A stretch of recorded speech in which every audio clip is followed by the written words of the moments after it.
Cool. All right, we're going to get started. Hi, everyone. Welcome to Interaction. My name is Reed Porter. I'm the Director for Transparency and Open Data. I'm excited about this session today. I hope you are too. And people on the phone, thank you for joining as well. This is always a bit awkward, but we're going to do our best to make you feel like you're here with us. If we do forget you, or if you can't hear something, please pipe up and let us know, or pop in with any questions. I'm going to hand it over to Jen in a minute to talk about what we're doing today. Quick note on our guests, Sara and Jeremy. I used to work with Sara at PACT years ago. We butted heads often in several discussions, but it was always good-natured because her passion and her expertise for increasing the effectiveness of organizations through better knowledge management is evident, and she doesn't suffer fools lightly, so I assume the same is true of Jeremy. With that, I'm going to turn it over to... Thank you. I'm going to stay seated. So I'm Jen Heatner, and this is Haneen Malala. We are members of the advisory group of the Evaluation and Program Effectiveness Working Group here at Interaction. And a big thank you to Reed and to Ben for making this possible and enabling us to do this today. Haneen and I have been working within the working group on a group as looking at knowledge management and learning. And it came out of us looking at the different areas of interest to the EPEWG. And what we decided to do is to do a survey that some of you may have participated in. You have some of the findings in front of you around knowledge management in different organizations. This was about a year ago. Last summer. And based on that, we started looking at the findings and trying to figure out how to take it forward. And quite fortuitously, we were all on a call together, a planning call, and Reed suggested Sara, and this all came together rather quickly. And we're really glad to be here to be able to talk about this and engage with you. So some quick background on Sara and Jeremy. So Sara and Jeremy are the principals of the Tuscadero Partners, consulting firm focused on knowledge management, organizational learning, and social collaboration. Sara has a rich background in international NGOs. Most recently, she was Director of Knowledge Management at PACT, and previously at the Elizabeth Glaser Pediatric AIDS Foundation. Sara started as a program person in international development, and her passion for knowledge management turned into her career, evolved. Jeremy is a digital strategist and has 15 years of public and private sector experience working with organizations to use new technology to achieve business goals. He's worked in with a number of organizations, including the Ford Motor Company, Nationwide Insurance, Children's Medical Center, and the U.S. government. And we're really excited to have you guys do this. So with that, turn it over to Sara. Cool. Well, hi, everybody, and thank you so much for having me today. So Reed for making this possible, and then Jen and Haneen and Ben. It's great to be here, and I'm really glad that so many people turned out and that so many of you are also joining us remotely. So thanks to everyone in the virtual world too. We'll try to make this really fun and interactive. You know, this isn't a library science course. We're gonna, you know, really hear about what you all are struggling with, you know, and hopefully have a lot of good discussion along the way. So just to jump into some housekeeping things, like how to change the slide. Of course it worked a moment ago. Oh my goodness. All right. Oh. Nothing's working. All right. Let me escape. Yeah. I think it actually might have froze. Yeah. All right. Yeah. No, let's try it now.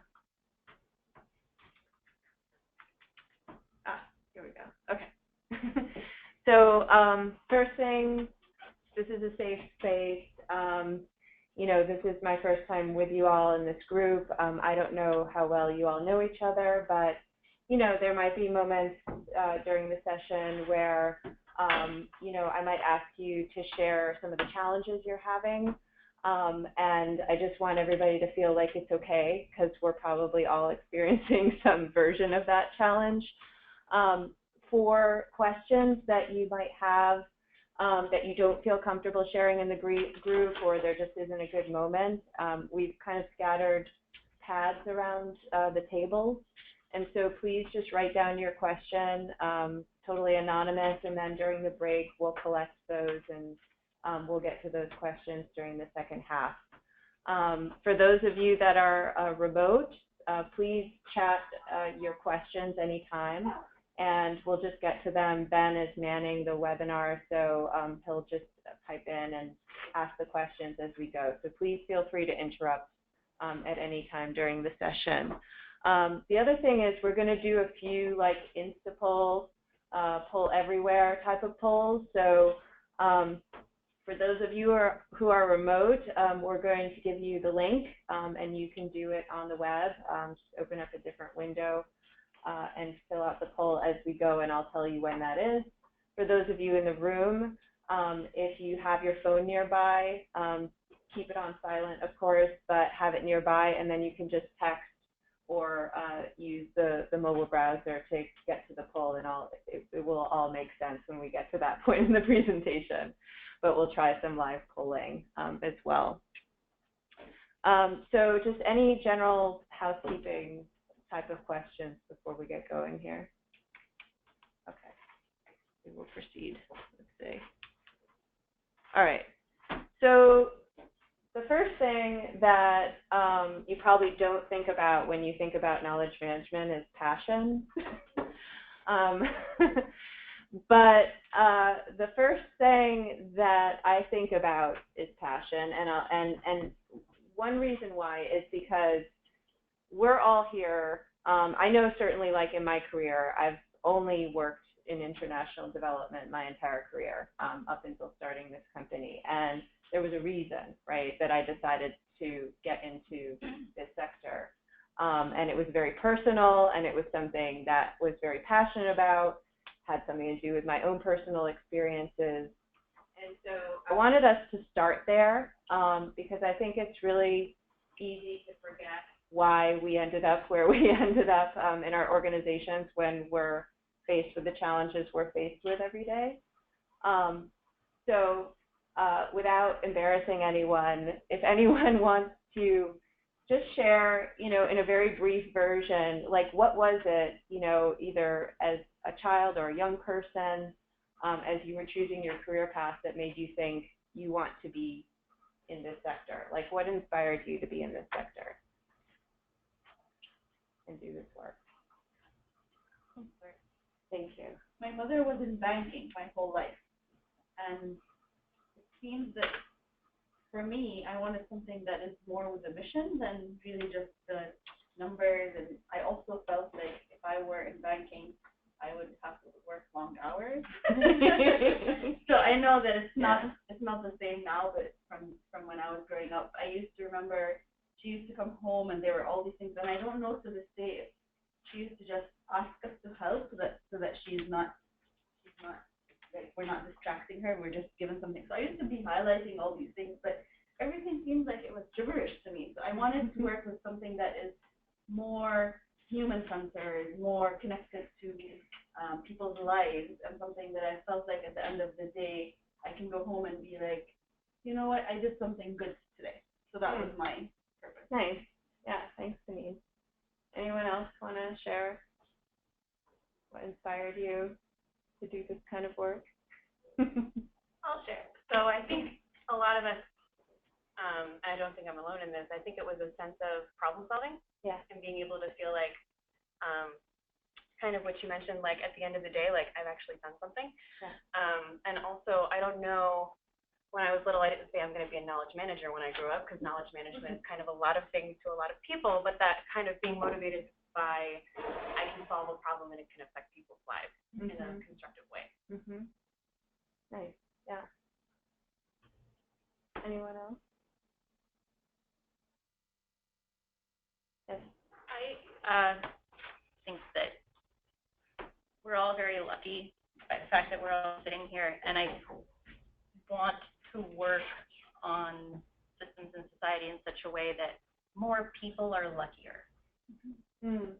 Yeah, more people are luckier. Yeah. Well, thank you. Yeah, I mean, I love the idea of problem solving, because I think a lot of us in this field are natural problem solvers. I mean, I know that's why I even stumbled into knowledge management, because I was a senior technical editor at the Elizabeth Glaser Pediatric AIDS Foundation, and I could not get the information that I needed to basically find what our technical expertise was and then move it to other parts of the organization, let alone publish it or share it at a conference. And so I kind of embarked on my own mission. I think I was like explaining the challenges I was having in doing my job, and my boss was like, you know, there's this thing called knowledge management, you know, you should look into that. This was like years ago. And I was like, okay. So I started looking at that, and I was like, yeah, this actually seems like it might be something that could help me. But where it really came into play was I realized that it was really about people. Like, if I could give people the tools that they needed to share what they knew, like, that was half the battle, that it wasn't, you know, me as one individual having to kind of gather up all the information in the organization and package it in such a way that it would then be available and accessible to everyone else. And so I think that was kind of my light bulb moment. And, you know, I think that people who are attracted to this area, which certainly includes all of you who bothered to show up today or to dial in today, is that you have that problem-solving streak, and you care about solving these problems because it actually means that you can have more impact and that your organization can have more impact, right? So I think that's why we're all here in this sector, but also in this room or on the phone. And I think, you know, the other thing that I realized is, like, if people are passionate and if you can help them to kind of remember why they're passionate about their work, then that's also when knowledge starts to flow more easily around an organization, because when people are tired and disillusioned, that's probably not the time that they're in the mode of being open and accessible to sharing.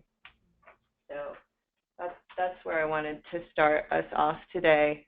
And then the other piece of this that we're going to talk about a little bit is the idea that, you know, we have so much information flowing inside and outside our organizations every day. And I think when people think about knowledge management, they think it's impossible. Like, I can't manage all of this stuff. There's too much of it.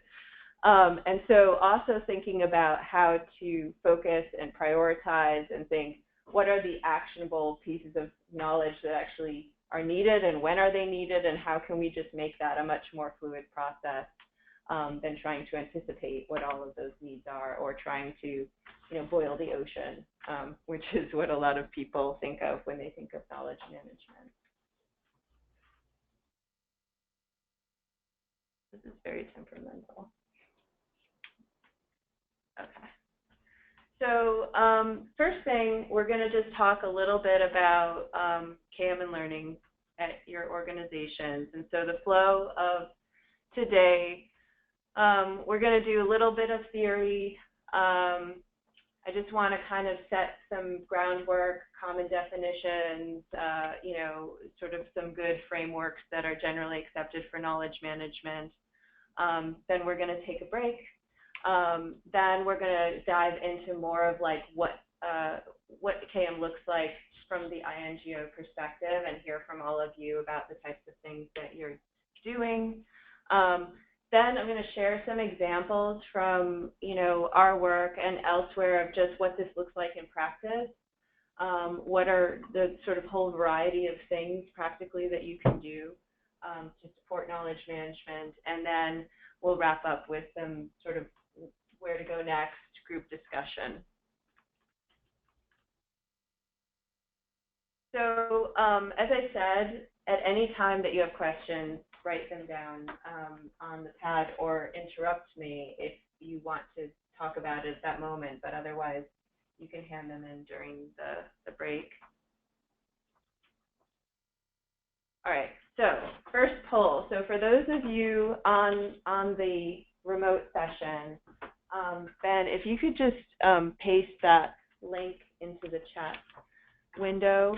For those of you who have your phone, the easiest and fastest way is go into your text and text to the number 22333 will be the number that you're texting to.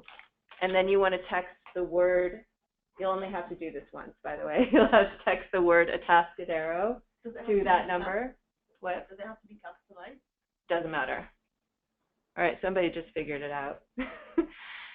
And then once you're in, you'll get a little text message back, and then you can choose A, B, C, D, E, or F. Okay, so the question is, when you think about what it is that you think knowledge management, a more applied knowledge management practice would do for your organization, which of these is kind of the largest value to you?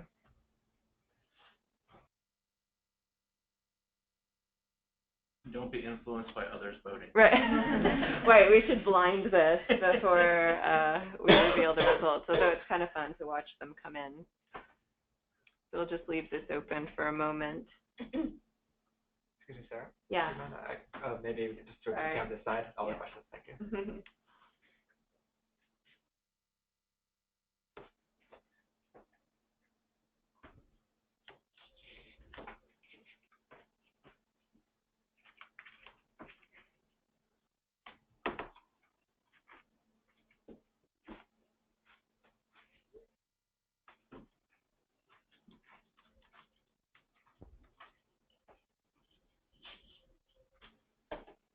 Cool.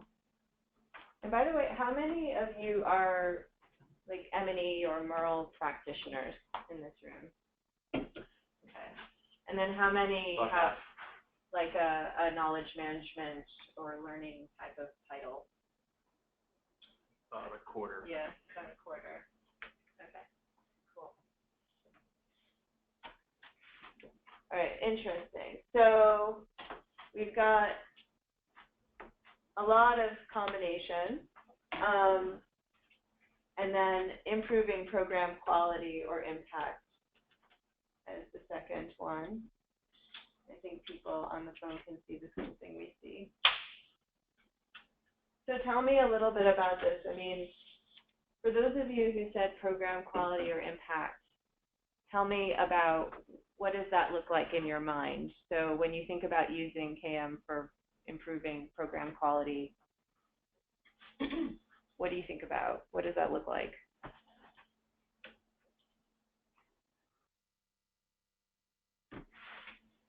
And people on the phone can type in some ideas as well. Yeah. Take it. Sure. I chose F actually. Yeah. But I think something that really has always resonated with me is that KM has to be, and learning has to be connected to something else. Like learning for the sake of learning, KM for the sake of KM, especially in the field that we work in. It's superfluous if it's not connected to the overall mission of an organization or a project or something like that. And, you know, the business that we're all in is to help people around the world. And so improving program quality and impact, ultimately getting at improving the lives of beneficiaries and the people with whom we work, I mean, should be the ultimate goal. Right. Like directly linked to the mission. Yeah. Right. Yeah. Not just because you can have a beautiful KM practice. Yeah. Yeah. Anyone else? Not necessarily program impact, but just which of these, I mean, if you were one of the people who answered a combination, which of the ones is kind of the stronger for you, or do you find you talk about them all kind of equally? For me, I also pick Yeah. indecisive, but I think organizational effectiveness is important because often it's a matter of speed. Yeah. So you don't want a standard model. You don't want to standardize something, but you want a bunch of different examples that you can look at and say, oh, that something you can pick and choose from. Yeah. So having access to a variety of sort of past experiences of the organization is really useful when you're thinking ahead for a particular problem that you need to solve or a particular issue. Yeah. Yeah, being like fast, efficient. Right, so you don't have to reinvent the wheel, but on the other hand, you're not taking something that's prepackaged that doesn't fit that particular context, or it's not applicable. So something in middle ground. So I answered E, organizational effectiveness. Uh-huh. The way I think about it is I feel like very few of us are actually building or constructing anything physical, tangible in our jobs. So most of what we do is manage knowledge, right? Like it's essentially what we are as an industry. And if you think about it that way, a system that is inefficient or something that has to be manually disseminated or doesn't get to the right party or doesn't come in the right format for them to learn from and adapt to it and implement it is a tax on the mission and on everyone's time. So on my desk, I actually have a little chess timer, like one of those back and forth things, and I have a happy face and a sad face on it, and I slap it to the sad face every time I am doing something inefficient or trying to find who do I send this document to, or where do I find that, or how do I get 50 people to show up at this event? And anytime I waste time thinking about that, I slap that chess timer, and it's actually disturbing how much time is wasted answering questions that could be streamlined and made more efficient. Does it give you a summary at the end of the week? Well, yeah, so the timer only goes up to 10 hours, I think, so I have to do it like day by day, but I'm not supposed to disclose how much time I waste, but it's significant. Yeah, I think there's some kind of brilliant app in what you just said too, like how much time am I wasting? Like on a week you could see the whole chart over the course of, that's so true. I mean, I think it's like you work at this mission-driven organization, right? We all work in this field because we have a passion for what we do. And then when you face inefficiency, and everybody does every day, it's frustrating, it's deflating. It's like, how do you keep that energy up? And I mean, I totally see KM as like organizational effectiveness.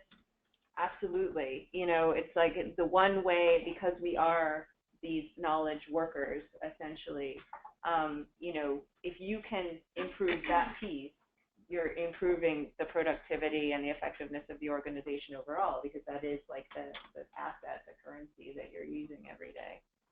Absolutely. Other thoughts are people who, I mean, there were a few folks who said employee engagement. How many of you at your organizations have something that's being called employee engagement, or some kind of a campaign or initiative that is somehow focused in that area? Just a few of you. Yeah. Okay. So, I mean, again, these things are all related, right? So if there isn't efficiency in the organization, then clearly people are going to be demotivated. I find it interesting that, you know, there's sort of two schools of thought. You know, a lot of times KM practitioners will say, you know, our culture doesn't really support good knowledge management. So it's just going to be impossible to do that here. And then, you know, my way of looking at that is actually flipping that around and being like, knowledge management could actually help you to create the kind of culture that you want to have at your organization. So seeing it as a stumbling block, I mean, for sure, it's a challenge, but it's actually something that you can address head on through some of the things that you implement in KM. So I think it's a good tool. Can you talk a little bit about what you mean by a learning organization? Yeah. So, I mean, there's a school of thought around being a learning organization. There's been, you know, a lot of books written about how to be a learning NGO and how to be a learning organization. This idea that if you have certain ingredients in place, then the organization becomes more intelligent, more able to use its knowledge effectively internally and externally. And it's quite detailed and it's good. I think it went through a phase of being a very fashionable way of thinking about the outcomes of knowledge management, and certainly in the best scenario, knowledge management should support you to become a learning organization. But I think as a goal, it's kind of to the point that you were making. It's like, okay, great, now we're a learning organization. Are we actually achieving our mission any more quickly or efficiently? Are we winning more proposals? Like, what is it actually that we're doing as a result of this? So I think that the missing piece is that you need that organizational goal that's directly tied to the mission. It's not good enough to just be good at something. And in fact, being a learning organization, you know, in itself, even if you were able to measure that, no one's going to really take part in an abstract goal like that. I mean, you'll get a few people that will be, yeah, we're going to be a learning organization. But what people really want to do is they want to do a better job, right? And whatever it is that's immediate to them and the impact that they're having in the organization, they just want to be able to do that better. And so I think when we think about this, and certainly been my experience, if you start with the individual and what they're trying to do, and you make it easier for every individual in your organization, regardless of what kind of a position they're in, to do their jobs better and more efficiently, then that rolls up into greater organizational effectiveness. But looking at it from the individual level really helps to kind of, you know, frame something that is, I think, realistic and achievable versus how do we make an organization smarter? How do we make an organization more efficient? So thanks everyone for being part of the poll. Okay, so we're going to do another poll. This is one that, and let me swap over here. This is one that I know was a question that was asked on the initial survey or something along these lines. We wanted to revisit this just to see in terms of those of you who are with us today. Let me switch over and see if I can.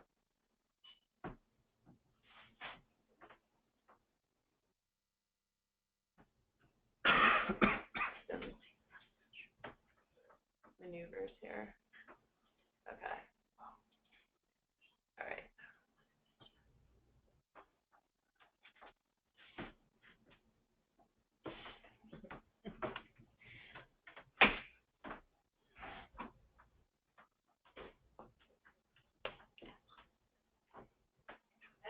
Formal, you know, I mean something like there's either a KM department, or at least there's like a lot of people with KM in their job title at various parts of the organization. Hopefully even a budget. So I haven't always had a budget when I was doing KM. That's how they know if you're good. Right. Don't give you a budget. Yeah. Right. That's how you really prove yourself at the beginning. They see if you can just survive without a budget. Okay. It's looking pretty evenly split.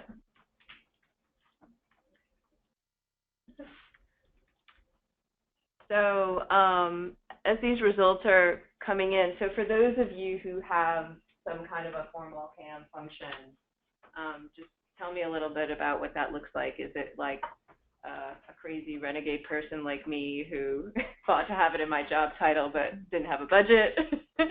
Or is there like more of a formal department that, you know, is like, this is very intentional? What are some examples? So I'm currently a KM person, Yeah. and how it is now is it pretty much sits within each program or each country. But I answered yes. Technically, it doesn't start till July 1st, but we're finally starting an organization-wide learning initiative, and so it's going to be interesting to see how, you know, there will still be KM people within programs. Mm-hmm.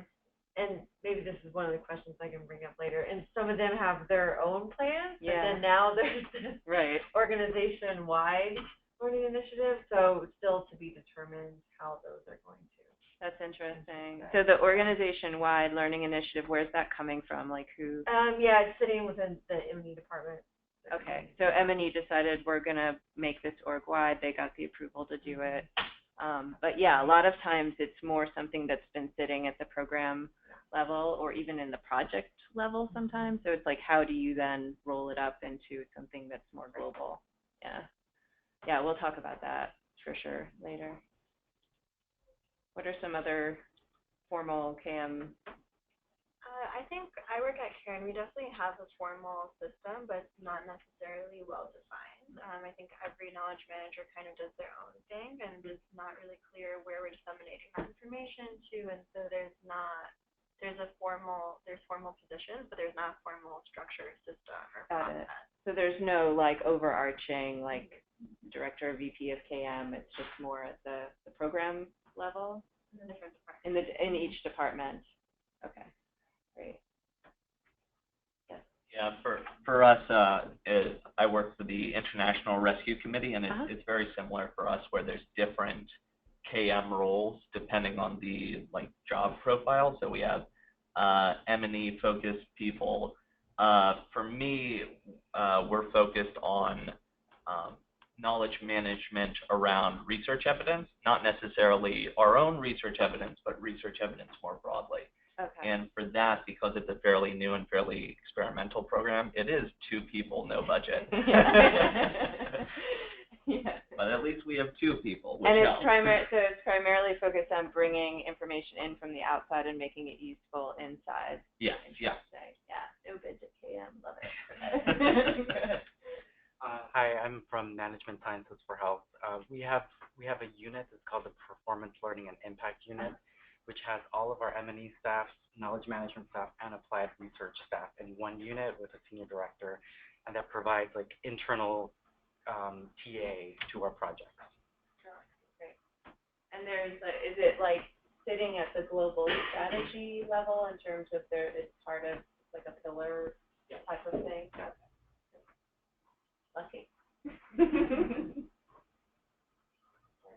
What about those of you? Yes. Oh, okay, good. So Jessica from Project Concern International says, I'm the only dedicated KM person working with other individuals or teams in the organization on knowledge management related projects.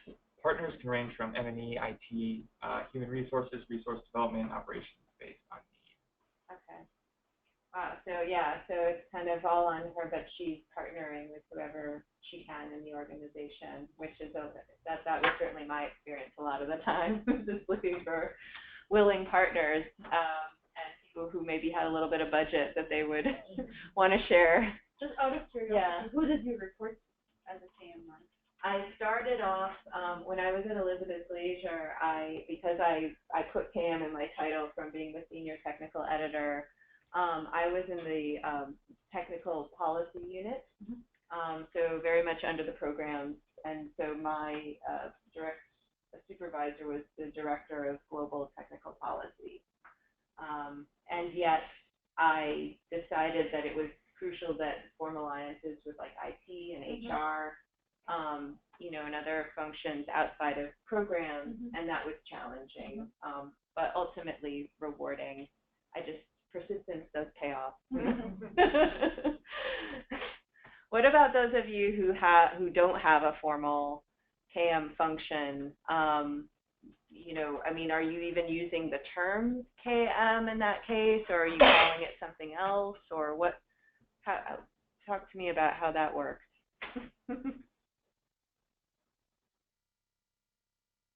There's a lot of difficulty. Yeah. Yeah. For me, I think it's I sit in the M&E unit under the program revision, and most of the work that I'm expected to do has to do with our big P program. So it's our development program, humanitarian work, and then policy and campaign. But it's not always, so people in programs have more accessibility to me, and it's more in their realm of thinking that I exist, but in the other units it's harder. So continuous meetings and reminders of people that I'm there and they can use me. But then there's a level of KM that needs to happen at the organizational level that no one owns. So I'm kind of tapped in as an advisory when someone remembers or thinks I can be helpful. But there are times where projects that do need some KM thinking move forward, and then suddenly they're at the organizational level and no one has thought about KM. So then it comes back to, honey, can you help us? And I said, it's so far behind where we want to be. And then at other times it's so behind that people don't think that there's a need for KM. They're like, but it's already figured out. And it hasn't been. So there are a lot of questions about our intranets that come up. and where we put internal resources as well as external resources. I was sucked into code, I guess, edit, and then now I'm a continuous co-editor of one of our websites, which is targeted more for the development. So it's a lot of bits and pieces, and a lot of times you have to insert yourself. Yes. And then it depends on who manages you. I've had people who manage me who understand KM and want you to do more, and then I've had people who feel like if I'm not doing work in that program, then someone else needs to pay for my time. And as long as they're not paying for my time, then it's not work that I should be doing. Yeah. So it's a lot of negotiation. Totally. Yeah, the billing thing is a big deal, right? 'Cause it's like, where are you supposed to bill your time if you're doing KM or you're doing it as a portion of other things that you're doing that are much more direct project related? And I totally hear you on the like being asked when it's almost too late. I remember like coming in and being KM director, and then I'd find out that, you know, we won a proposal that had this huge like KM component, which I had no idea. And then the team would come and be like, "Can you figure this out for us?" And I'm like, "Wait a minute, and I don't even know what you wrote in here." Yeah, imagine 3 proposals were like this, and now you're the one person who's supposed to do all of it. Yeah. No, that can be challenging. I mean, it isn't a role, whether it's formalized or informal, it's never the role that's getting the most money. It's certainly never the role that's getting the most support, and I think where it sits in the organization is also varies greatly and can lead to a lot of difficulties depending on, you know, which part of the organization you're in. Sometimes it sits in the IT side of things, which in itself is also problematic. So there's all kinds of different ways to manage that, and you know, we're going to talk about that a little bit too. So, oh, that's not where I wanted to go. I wanted to go to, sorry, I have to tab back and forth. Okay. Interesting. Okay. So, all right. This was, I just wanted to highlight some of the relevant findings from the survey that was done, I think, about a year ago. Yeah? August. Yeah. And so, you know, when Haneen and Jen shared this with me, I mean, the one thing that struck me, it wasn't a huge sample size, but, you know, I was looking at it and I was saying, okay, 81% report that KM and learning play a role in program planning, but only 5% have an organization-wide KM function. So, you know, clearly, I think we're all experiencing that there's a gap, that, you know, this is something that it may be unclear right now where it's supposed to fit, and it may be a lot of people's responsibilities, but there's obviously a need, and I think a need for a more concerted kind of organizational effort around how do we figure this stuff out. Yeah, I guess that's what I wanted to say about that. So we're going to spend the next 45 minutes or so talking about some KM theory. So I'm going to present you with some of just the kind of basics, which most of you already know. I'm going to go through it quickly, not to bore you, just to make sure we're all on the same page, and then give you a little bit of my thinking about all of this. So some of you might have seen this before. This is actually really old. I mean, really old. It's from 2001, which I guess these days is really old. I seem really old to myself a lot of the time too. But what's cool about this, I hadn't actually looked at this in a while. I mean, I used it like way back when I was first starting out in KM, and I kind of was trying to figure out what KM was about. And then, you know, I went back and looked at it again, and I thought, you know, it's amazing that it still resonates. Maybe in a different way than when I first saw it, but it definitely still resonates. So clearly having this knowledge and learning as part of the organizational strategy, I think we'd all agree that at least as a hoped for support for the organizational strategy, this is important. Whether or not KM itself as a function is part of that global organizational strategy, I think we'll talk a little bit about that, because as we said, it's really just about this is one way that we can help to become a better org, you know, not necessarily that it's an end in itself. But I think not all managers get it. You know, certainly that was my experience. So the idea of, even at a very basic level, I think all of us, you know, here today intuitively understand that if we could solve some of these problems, we would have a better performing organization, and we ourselves would be more effective in our role. But, you know, this may not be apparent to everyone, so that's obviously seeking agreement on that is another important area. But this is the one that for me is really the key one. You know, it's easy to say and hard to do, right? Because we all know that we have our groups and we have our networks within our organizations, and depending on how dispersed, they're very much about relationships more than they are about enablers like technology or systems or processes that make collaboration easier. Certainly technology is starting to make this easier in some ways, maybe more confusing in others. But, you know, like when Reed and I were at PAC, the one thing that when I came in as knowledge management director and I could really hang my hat on was the one thing that our CEO said, and I don't even know if he remembered that he had said it, but he said something like, I want our organization to be more transparent and collaborative, right? He probably just like, it was like his thought that day. He read it in the Harvard Business Review or something. And he said that, and I was like, okay, this is it. This is, you know, he said it, he believes it, you know, I'm going to hold him to that. And so everything that I do in the knowledge management realm is going to be kind of linked to this idea of being more connected. And since I've heard that, you know, a lot of CEOs, a lot of leaders of different organizations say something similar, like I want to be a networked organization, or I want more transparency, or I want to be more innovative. These are all terms that we can really use to propel some of the KM work that we're doing. You know, prompts for learning, definitely. There are all kinds of ways to do this. I think, you know, this is where it gets into some of the practicalities of, you know, how to systematize this. And this one's a no-brainer, obviously. Information is easy to access and retrieve.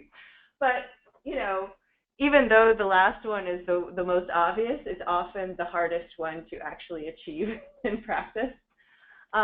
So I wanted to put these out there because, you know, and if you're interested, this book called Learning to Fly, it's kind of an oldie but goodie KM book, but, you know, if you haven't seen it, check it out. There's definitely some good tidbits in there. And I should say, we're going to send around to everyone who attended this session, like a list of resources and links, and then also ask you to share ones that you might find useful. So we'll get that out there too.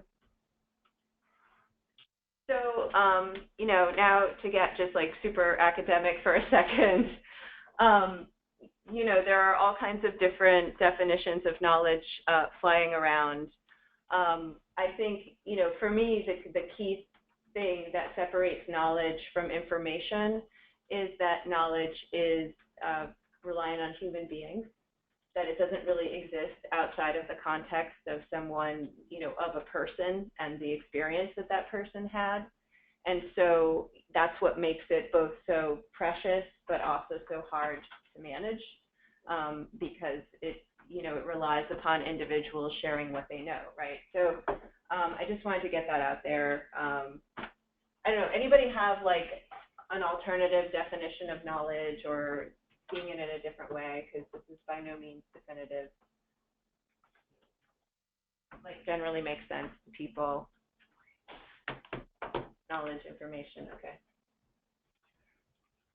All right, so then knowledge management, and there's probably, you know, 1,000 different definitions of knowledge management out there.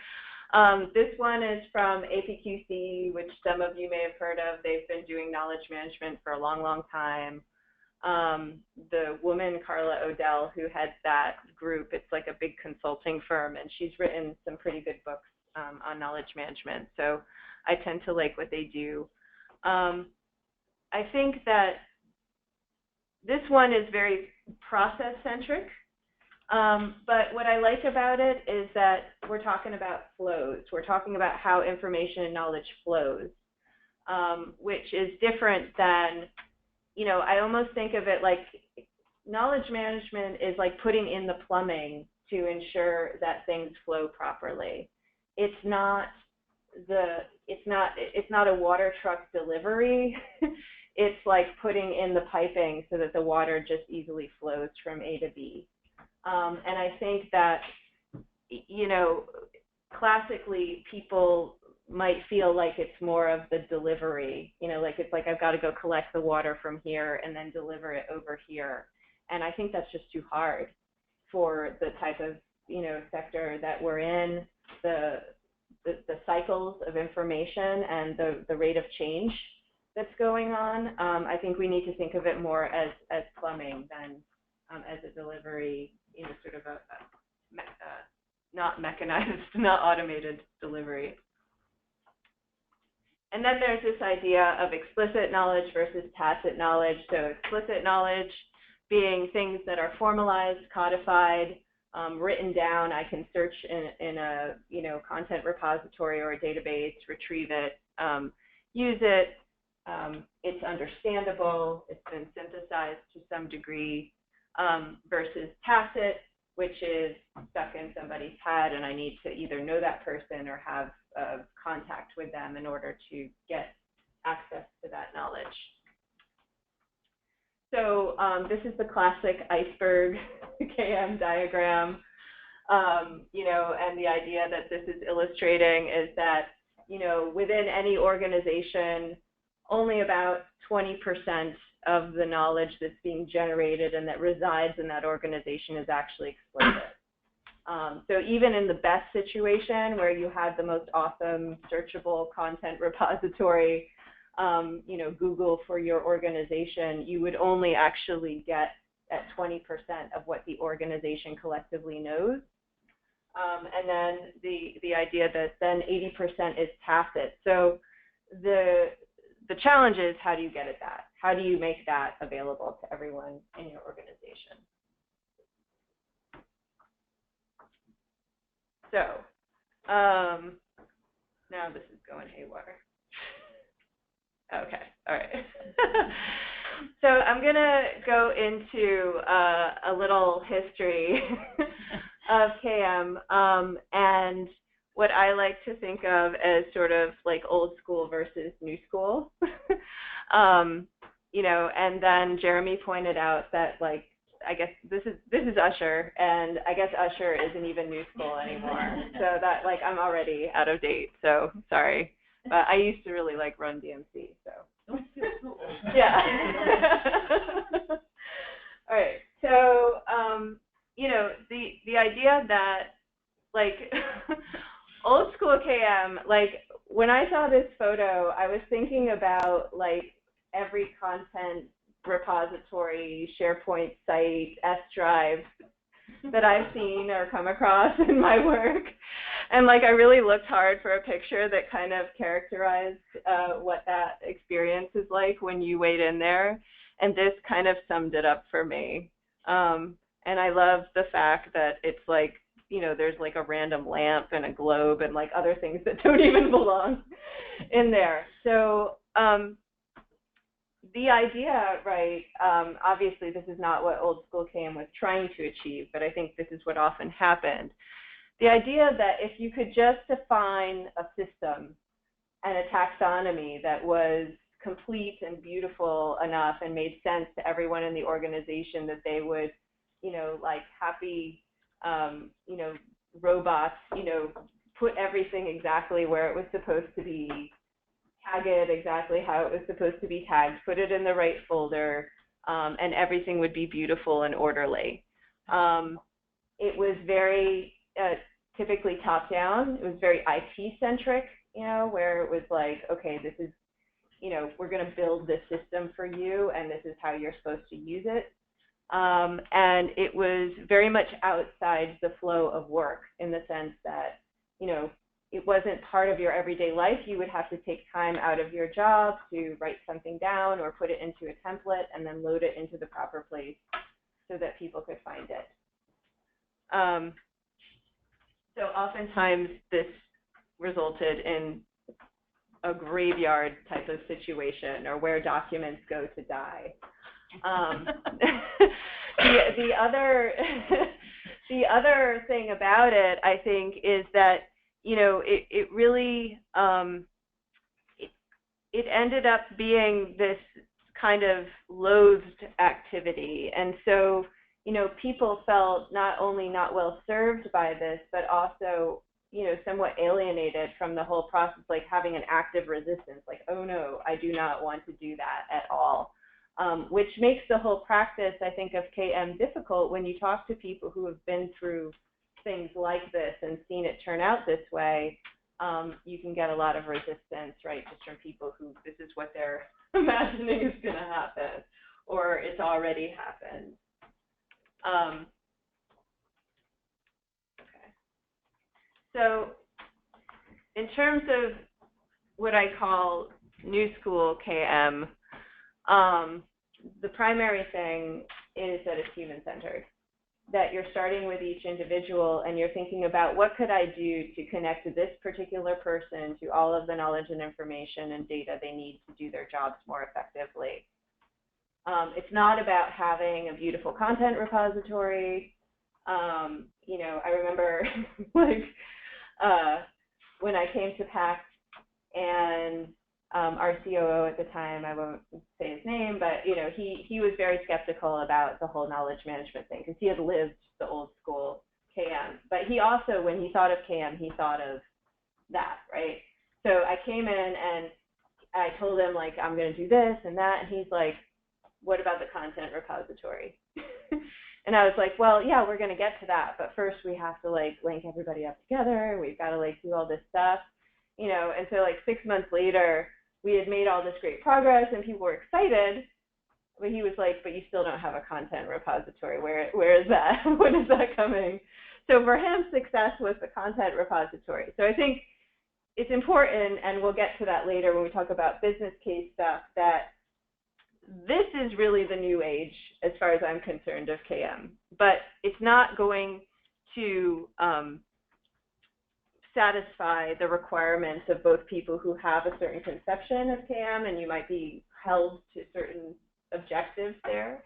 And it also doesn't work exclusively, so I'm not, I don't want to, by saying old school, new school, I don't want to say that these are exclusive in the sense you only do one versus the other. But the new school KM is really about just helping people get work done, connecting people to other people, and the rest just sort of takes care of itself. Now, there's a lot, of course, that goes into that, but that's the general idea that I'm putting across here. And so I think even more interesting is that there's a lot of emerging stuff going on, especially, in the tech space, that is propelling this practice into new unexplored territory, like, things like artificial intelligence and the ability to do data mining and, sense making and contextual analysis. I mean, there's all these things that are coming up. Also, organizations themselves, it's interesting, like just observing this field and kind of how it's gone through these different phases. I feel like when organizations used to be much more hierarchical, ways of approaching organizing content were very hierarchical. So it was like, okay, we need this in these folders and subfolders and subfolders. Now, organizational structures are becoming more flat, right? This idea of, if you've heard of this holacracy, this idea that it's just about like groups of people working and changing up their roles as needed. And then information, because of how we search for things on the web, it's like now it's not about hierarchies, it's just about, you know, how many hits something has had and the keywords that it has. So it's really changing the whole way of thinking about this, and KM is very much a part of that and has to be guided by it. So the other thing that I think is, and it's very germane to this group, is that the idea of an organization, you know, being contained in four walls and that everything that it needs to know or wants to know is within those four walls, that's also going away. And so now we're talking about networks, right? And interaction is such a network. And you all, in part of your daily work probably belong to many other networks that you tap into. And so it's about, you know, networking the individual as well. All right, so we're going to try this again. I don't know why this is. All right. We're going to do a poll. And what I want to know this time is, let me get over to that one. All right. So what I want to know is,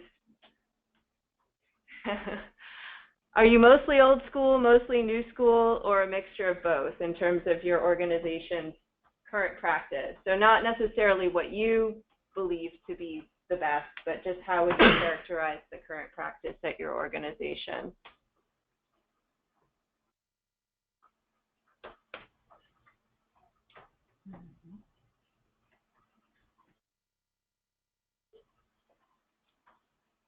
Interesting.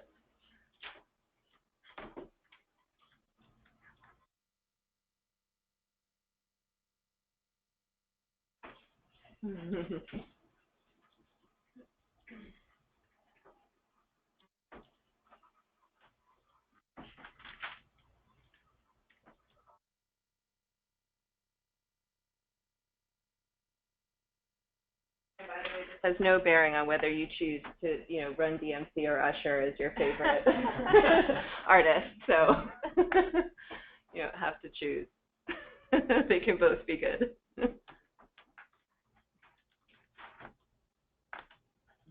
Interesting. Okay. All right. So those of you who are who chose old school. So what characteristics of old school do you want to share? And I should say we'll have a little bit of storytelling later that we can do together, but just shout out, like, what do you think of or what's the state of this old school KM at your organization? We're joking a little bit back here because we had a new team created that brings in a lot of applied research and M&E and supposedly learning and knowledge management, and it's we were almost aiming for old school. So document repositories, trying to find, you know, relevant keywords, how to connect people to input and retrieve, and so this is timely, but it was like, oh wow, we were like prehistoric. Right. Well, trends do come around again. Right. I mean, you know, waiting to cool again. I mean, I think, you know, why I characterize it as old school is because, you know, I lived it, right? I tried, when I started out in KM, I was like, okay, this is how you do it. So I did it, and I did it totally, you know, cookie cutter, and it didn't work. And then I talked to a bunch of other people who were supposedly experts, and I was like, so did it work? And they were like, nah, it doesn't really work. And so I just kept asking people, like, can anybody show me an example of where this works? And the only times that I saw it work is that organization, EPEWG, they put on a KM conference every year, which is actually quite good, but it's expensive. So I only got to go once. But they work with, like, huge oil and gas companies. And these companies have unlimited dollars to spend, and they actually have, like, KM is a really big initiative for them because obviously you've got offshore oil rigs, and, you know, it needs to be this way over here and over there, and there are quality issues and all of that stuff. They were literally throwing, like, millions and millions and millions of dollars at this problem, and they could, at the end of the day, at least claim, I don't know, because I couldn't go there and see for myself, but claim to have systems where everything was, like, coded perfectly, and they had these beautiful taxonomies, and they had paid APQC, in this case, a lot of money to build that for them. I mean, in the millions of dollars.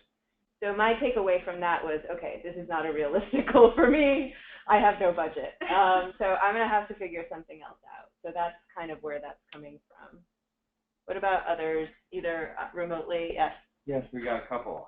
Dan says mostly new school because there's never been a recognized / defined value in organizational knowledge, i.e. not because we're hitting with it. Molly says, I was hired in part to develop a SharePoint site with a library, so everyone thinks that knowledge management equals IT and that I am an IT expert. Right. Old school, obviously. Yeah. And then Lance says, where is blank in Dropbox is a question I receive daily. Old school and unorganized without a person dedicated to KM. Right. Interesting. Yeah. Other, yeah. I'd say I did a mix of both, and I think it's because we've struggled today, and now we're trying to like confront the. Yeah. Yeah. Yeah, I think, you know, usually that's the process. It was for me. I mean, I had to do the old school and learn from my failures and then move on to the new school approach. Yeah. I've heard of old school working in lawyers' offices, and I was very impressed until I realized that it really doesn't work for us. Right. Because we all know lawyers aren't like the rest of us, right? And they had this whole system where they incentivize people to put documents in at the end of each case, and then other people come and look at these documents, and they don't die in the grave. But for us, it just, when I started thinking about it logically for our work, it's really not that, you know, linear and organized. And you know, when a case is about X, it's always about X. And for us, we don't have that that definition of this project is health only and nothing else. Right. Yeah. In terms of the chicken and egg kind of question here, do you think part of what's driving the evolution? I mean, I know it's technology and information, and there's many things driving the evolution of it, but do you think also it's because so many diverse types of organizations are now trying to do it, that is also leading a change because it's functionally have to? Yeah, I think that's a big part of it. I mean, there's more competitive pressure too, because different types of organizations entering in that maybe have a different mindset or are more savvy about how they use and synthesize information versus I don't think, you know, the development sector has ever been particularly strong there, right? I think that's part of it. I think the other part of it is that we are in a rapidly changing sector, so it's like literally changing on a daily basis, and who knows what's going to happen now, right? So we're all just trying to figure it out, and that's a constantly shifting target. And I think for fields that are that dynamic, you know, things like law, even medicine. I mean, medicine, the rate of change is fast depending on what field you're in, but it's still like, you know, there's a canon of information. There's actually one of the links that I'll share with you at the end. There's this guy who he talks about just the whole idea of like a knowledge canon in most practices is just dead. Like as soon as you codify something and kind of hold it there as a sacred piece of knowledge that is to be followed and used, it's fallen out of date. Yes. So I'm in my second week at Global Communities up in Silver Spring, and I am doing a dedicated KM role there. And I think to get to your question about old school versus new school, and it's a huge organization. And so, you know, walking around the hallways and introducing myself to people from different departments, I've gotten a lot of comments like, oh, you're the new knowledge management person, so you're going to manage all of the knowledge. Right. Oh, yeah. And I never quite know how to respond to that. Yeah. You know, I'm like, you know, it's kind of impossible to do. And it kind of gets to the conceptualization of knowledge as widgets, as I've heard, you know, somebody call it before, and sort of that old school thought that knowledge are these different widgets that you can put in different places and tag and organize in different ways. And it's completely missing the point, right? That like knowledge is contextual and it's human-centered, as you mentioned, and so it has connections between all of the different things and is reliant, I think, on the people people that generate it and that need it to be able to make it useful for anything. So, Totally. Yeah, that's so true. I mean, I think there's nothing that will make a KM person more angry than that statement of like, oh, you're going to manage all of our knowledge now, right? Yeah. I mean, I think when I started out, I actually got invited to a meeting in Zimbabwe to take notes at the meeting because they thought that was my job. So that I was going to take the notes and then synthesize them into useful knowledge, nuggets that I would then disseminate out to everyone else. And I was like, well, there's only one of me, and we work in 25 countries, so how is that going to work? Yeah. Anyone else want to share old or new school story? Yes. Yeah, please. Oh, Yeah. I've just been finding it really easy to fund old school stuff and really hard to fund new school stuff. And like within the evidence, where every month I see a new evidence portal, and it's just this old school stuff, and it doesn't really go anywhere. And I remember there was a proposal I was working on where it's like, just don't let the donor fund a new portal. And the person I was working with was like, oh, they'd really like that. Like, just don't mention it, but then it'll get funded and it'll just be this old school thing again. And so I just don't know how to push back past that. It's hard, yeah. Well, we'll talk about that at the end because it's an uphill battle. And the portal thing, oh my God, don't even get me. I actually saw a great presentation. A bunch of digital agencies got together and they did sort of like a fail fest around portals, and it had this really funny title, like, I think it had some profanity in it or something. It was basically like, if they weren't in the business of building portals, they basically said if we could, we would tell our clients, like, under no circumstances should you build a portal, because you can guarantee that no one will ever go there.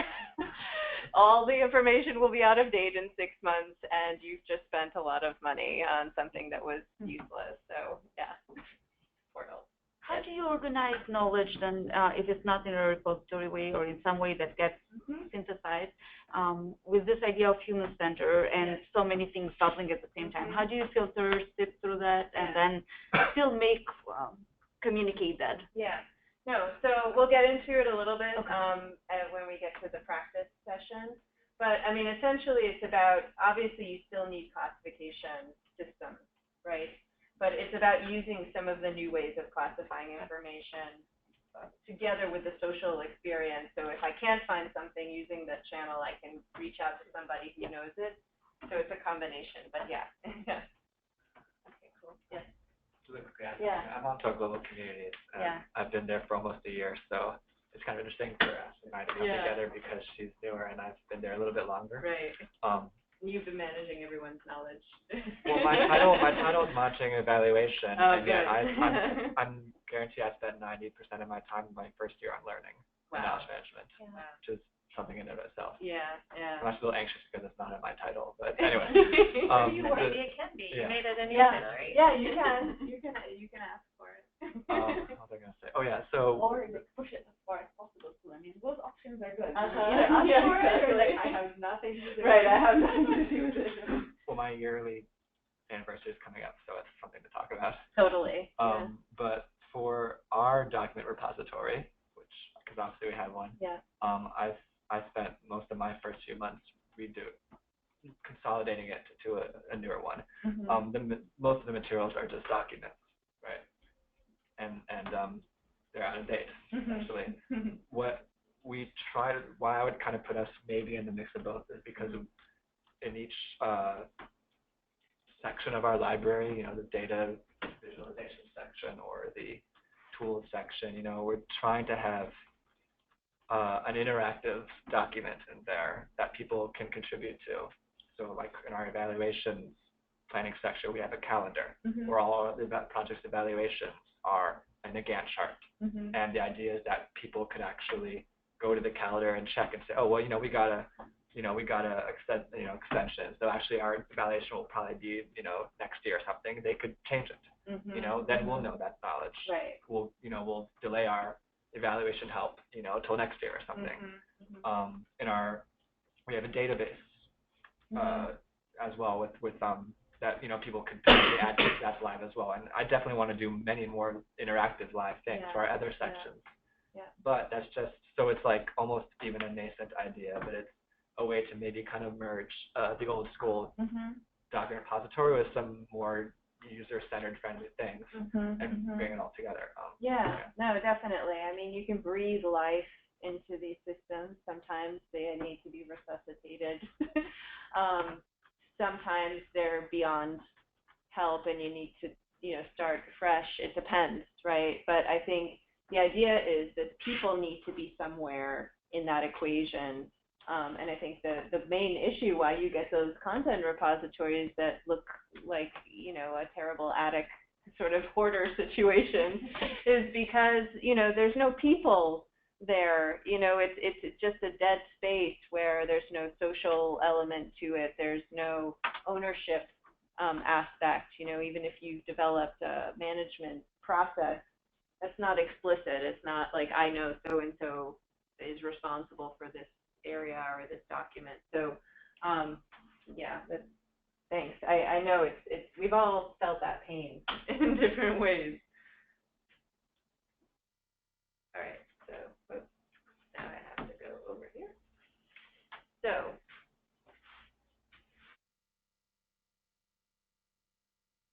I'm not a PC user anymore. I'm out of practice.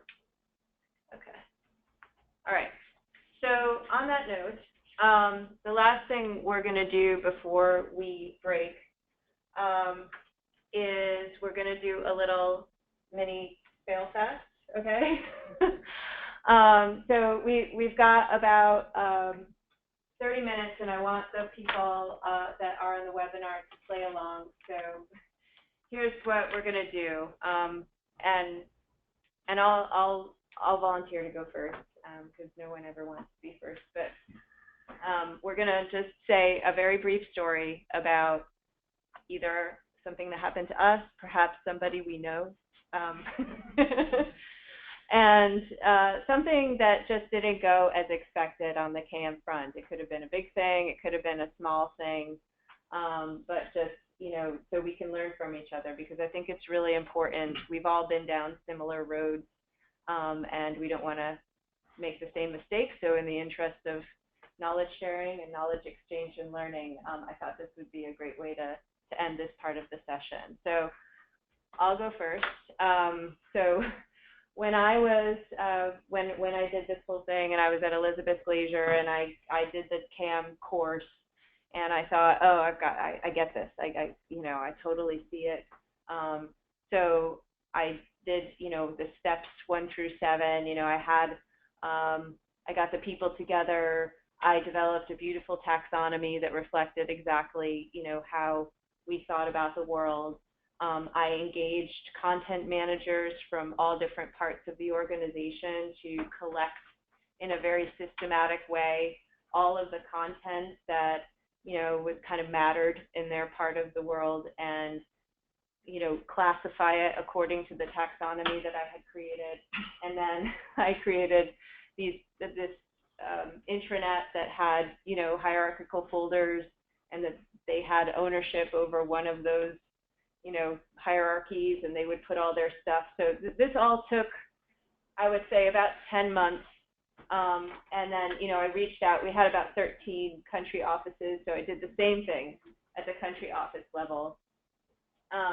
And then, meanwhile, we had annotated bibliographies of articles and conference abstracts. I mean, everything that we could possibly gather up, we gathered up, classified in terms of this taxonomy, and then we developed the intranet very privately, because we didn't want anybody to kind of get scared, or, you know, that we were going to really change things around the organization. We said, when we're ready, we're going to roll this thing out, and it's going to be so amazing, and it's going to have all the information in it that people will just want to use it every day.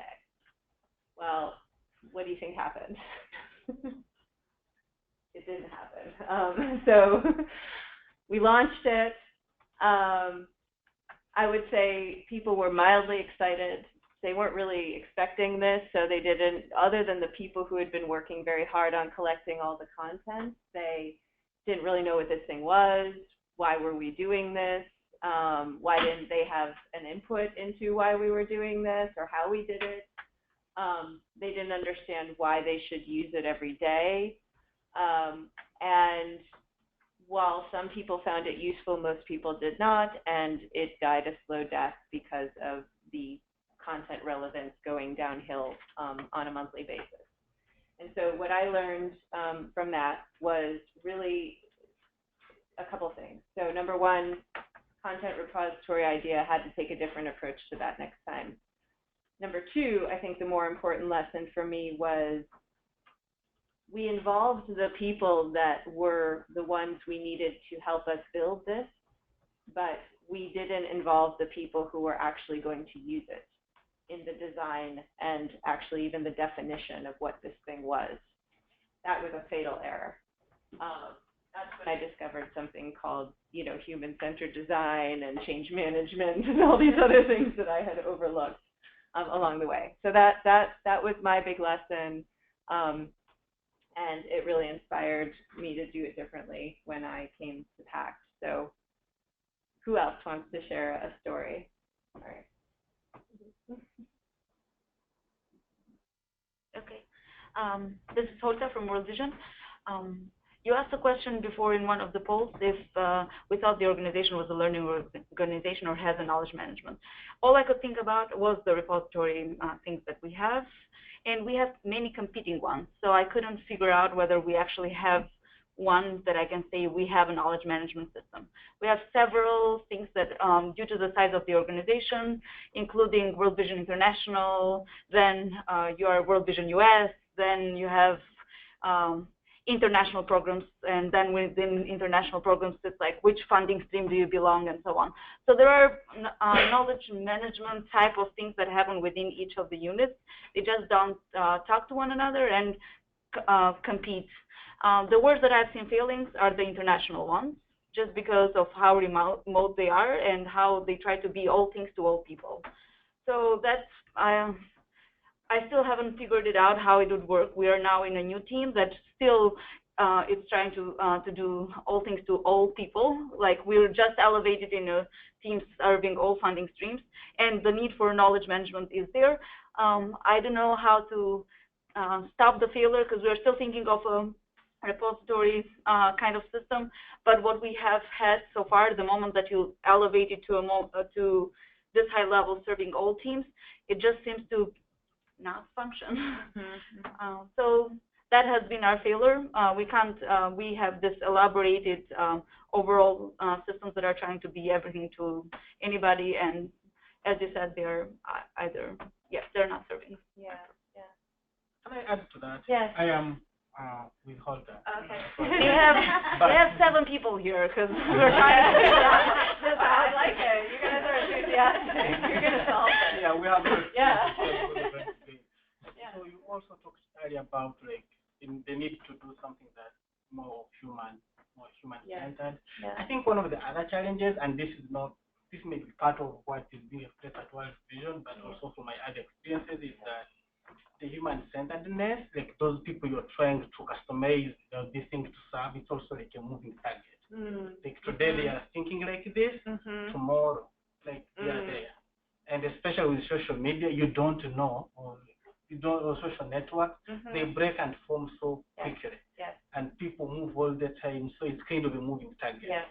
That's a great point, and I think that's, you know, we'll talk a little bit at the end about human-centered design, but one of the dangers, I think, especially when you're trying to do something you really want to please the people in your organization, and you want them to be heard. I mean, there's hearing people and understanding what their needs are and designing around them, but then I think there's something about, I don't know if it's just development, but people will endlessly customize to the nth degree. They want it to do, you know, they want to, we call it build to the exception, right?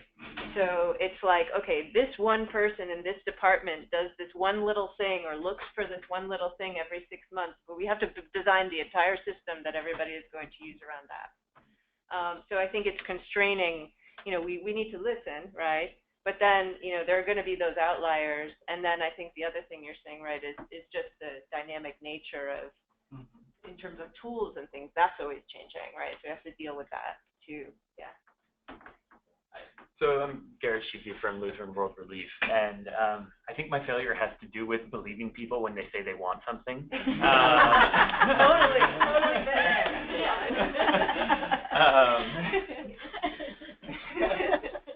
So when I first started with LWR, we had done various evaluations, and there was this constant refrain that we know that we've done an evaluation on something, we just don't know where it's at. We've done work in X field, but we can't access the content. And so I said, okay, there's a pretty simple solution to this, and so I ended up just, hiring a grad student and saying, okay, go through, just read through these things, do a quick synopsis of what it's in, categorize it to our core program areas, and throw it in an Excel document or something so that you can just keyword search it.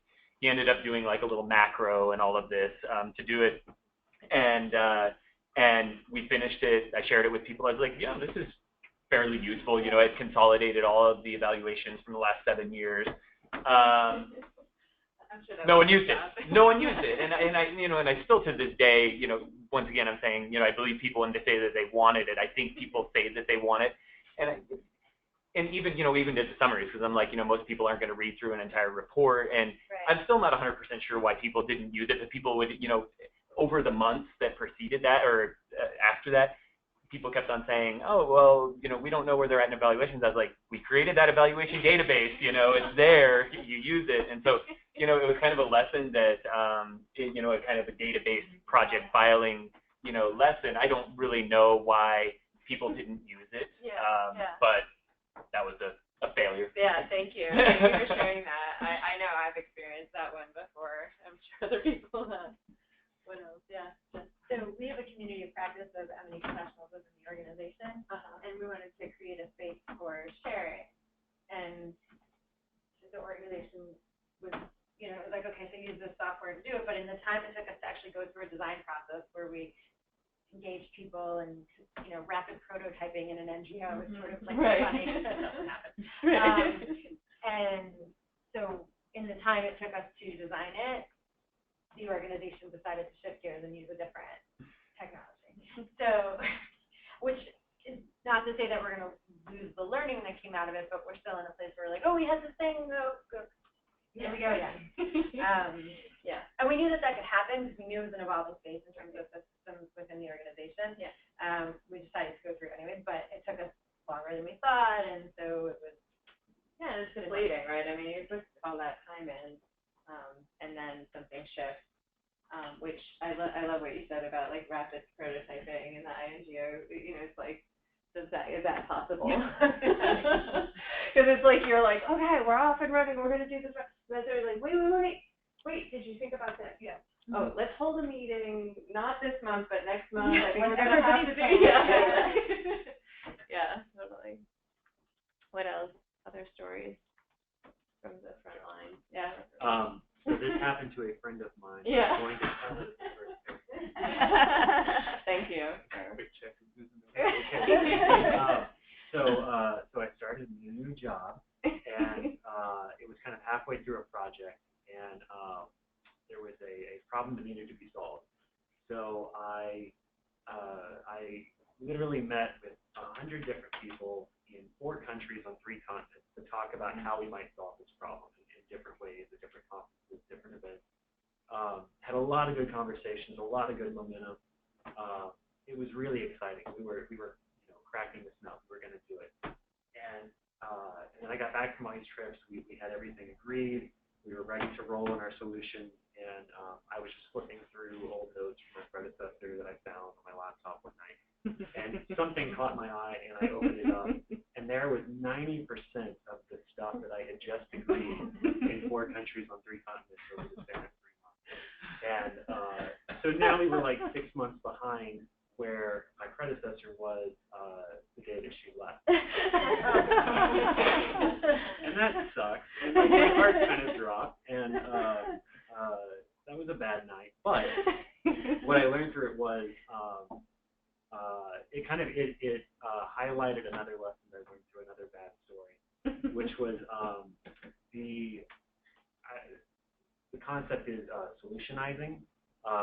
So I think there's two different meanings of solution. I think one is when a friend or a partner or a spouse tells you their problem, and you immediately start solving it rather than just listening and empathizing. And I think the more technical definition is when we try to apply technical solutions to something when we really don't understand why the problem exists in the first place. And I think if I had found this note on my first day, I would have come up with a solution without understanding the context. But because we did it in a social, collaborative way on 4 countries on 3 continents, we got to a place where everyone was ready to roll rather than just, here's a great idea, everybody buy into it. So I still feel like we wasted a ton of time, but maybe we had to waste that time to get the report and everybody bought it. That's so true. It's like often we get so invested, it's like a solution in search of a problem. Or a lot of times I think with knowledge management, because it's so much about human behavior and things that people aren't particularly proud about, like in terms of their own professional behavior, like things they know they should be doing but they're not doing, that they tend to make up other totally non-related reasons for why. Like I remember going around and trying to figure out, you know, like why people weren't using the intranet when I was at EPEWG, and people would say bandwidth is terrible. And I was like, okay, I get that, you know. So then I was like, you know, going around the office and I do what I called the Facebook test, where I would walk around the office and I would see how many people were on Facebook on their computers, and I was like, so bandwidth is terrible. Yet, you know, Facebook seems to work really well here for some reason. Like, I'm wondering what the actual issue is. So it's like stuff like that, like never even assume that what people are telling you is the problem is the real problem, right? Yeah. And that just sparks me like the notion of adaptive versus technical challenges, and that in knowledge management very often we can go to think of it as a technical challenge, but actually it's also an adaptive challenge. Yeah. And that's where that's where the humans get involved, and there's so much more trouble. Yeah, it's so true. Yeah, that's like you need a PhD in psychology, not knowledge management, to deal with that. I often feel that way. Yeah. Anybody else want to share, or those of you remotely, anything you want to? I know it's kind of a long thing to type, but short version. We had a similar issue to some of the problems mentioned before, where we were building a repository of evidence because we were told by so many people, if it's just simple to use and easy to use, we'll use evidence, we'll use it in our work. And we got a human-centered design expert, we talked to a bunch of end users, and we came up with this great idea to simplify it for decision making. And we test it with people, and they'd say like, oh yes, I'll totally use this. When it supported their priors, the instant the simplified thing said something that they even slightly disagreed with, they're like, oh, it's too simple. Obviously, it's useless. Is this the one that you presented? Yes. Yeah. I know. We fixed it. Okay. But that was I'm just glad we did these tests of real life tests of taking what the user wants and then just changing the underlying conditions of it.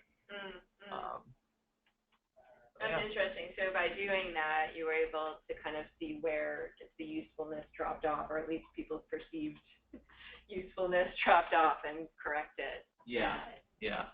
But it's just another plug for iteration, I guess. Iteration. I mean, that's like, it's so terrifying to go off in a black box and develop something. I mean, that's kind of what I learned during my failure, was like, and you're just like, here you go, and it's going to be way too expensive to make any changes, so I hope you like it the way that it is. And putting yourself in that position, it's scary. This isn't a failure, and I have tons of failures. But, it's more of a question that I'd be interested in discussing or hearing other people's experiences.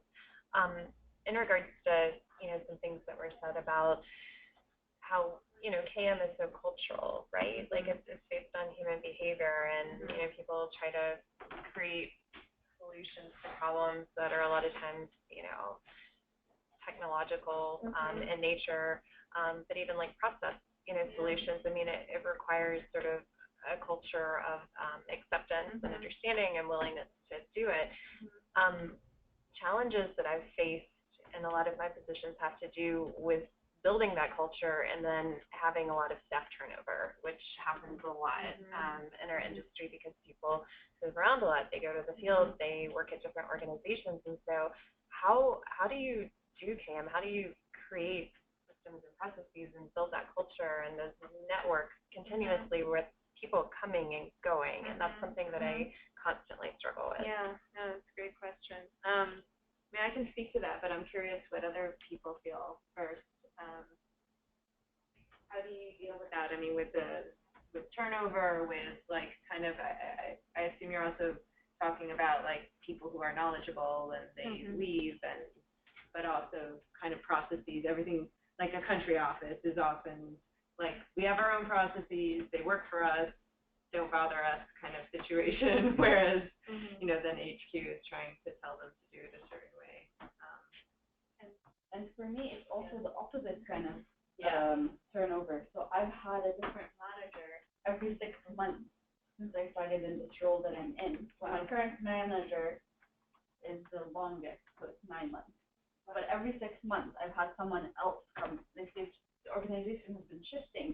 So every time someone buys into it, what's KM and what I want to do, and that person changes and their ideas of what KM and what I have to do, and it goes through this renegotiation every time. And so it's both. It's like upwards and like really, how do you get this culture at the top that values KM, and then how do you get people bought into that culture and working with it? So for me, that's the struggle as well. And how do you not have that tied to one person? Right. I joined World Vision 2 months ago, and so it's one of those things we're realizing people are like, oh yeah, you're the person that does the stuff, and you're like, yes, I'm the person that does all of the stuff. And so I think kind of sharing that with you is how do you build that culture that's not centered on one person. So when that person leaves, all of the intellectual capital that that person had or that influence and those networks are not all completely in shambles. Especially when you're a part of a large organization that has thousands of staff and hundreds of countries with different capacities, and things are shifting around all the time. How do you stay on top of all of that? So that's something that I think is like an iterative process, which isn't so comfortable in answering your question, but I think it is one of those things where you just kind of have to roll with it to a certain extent.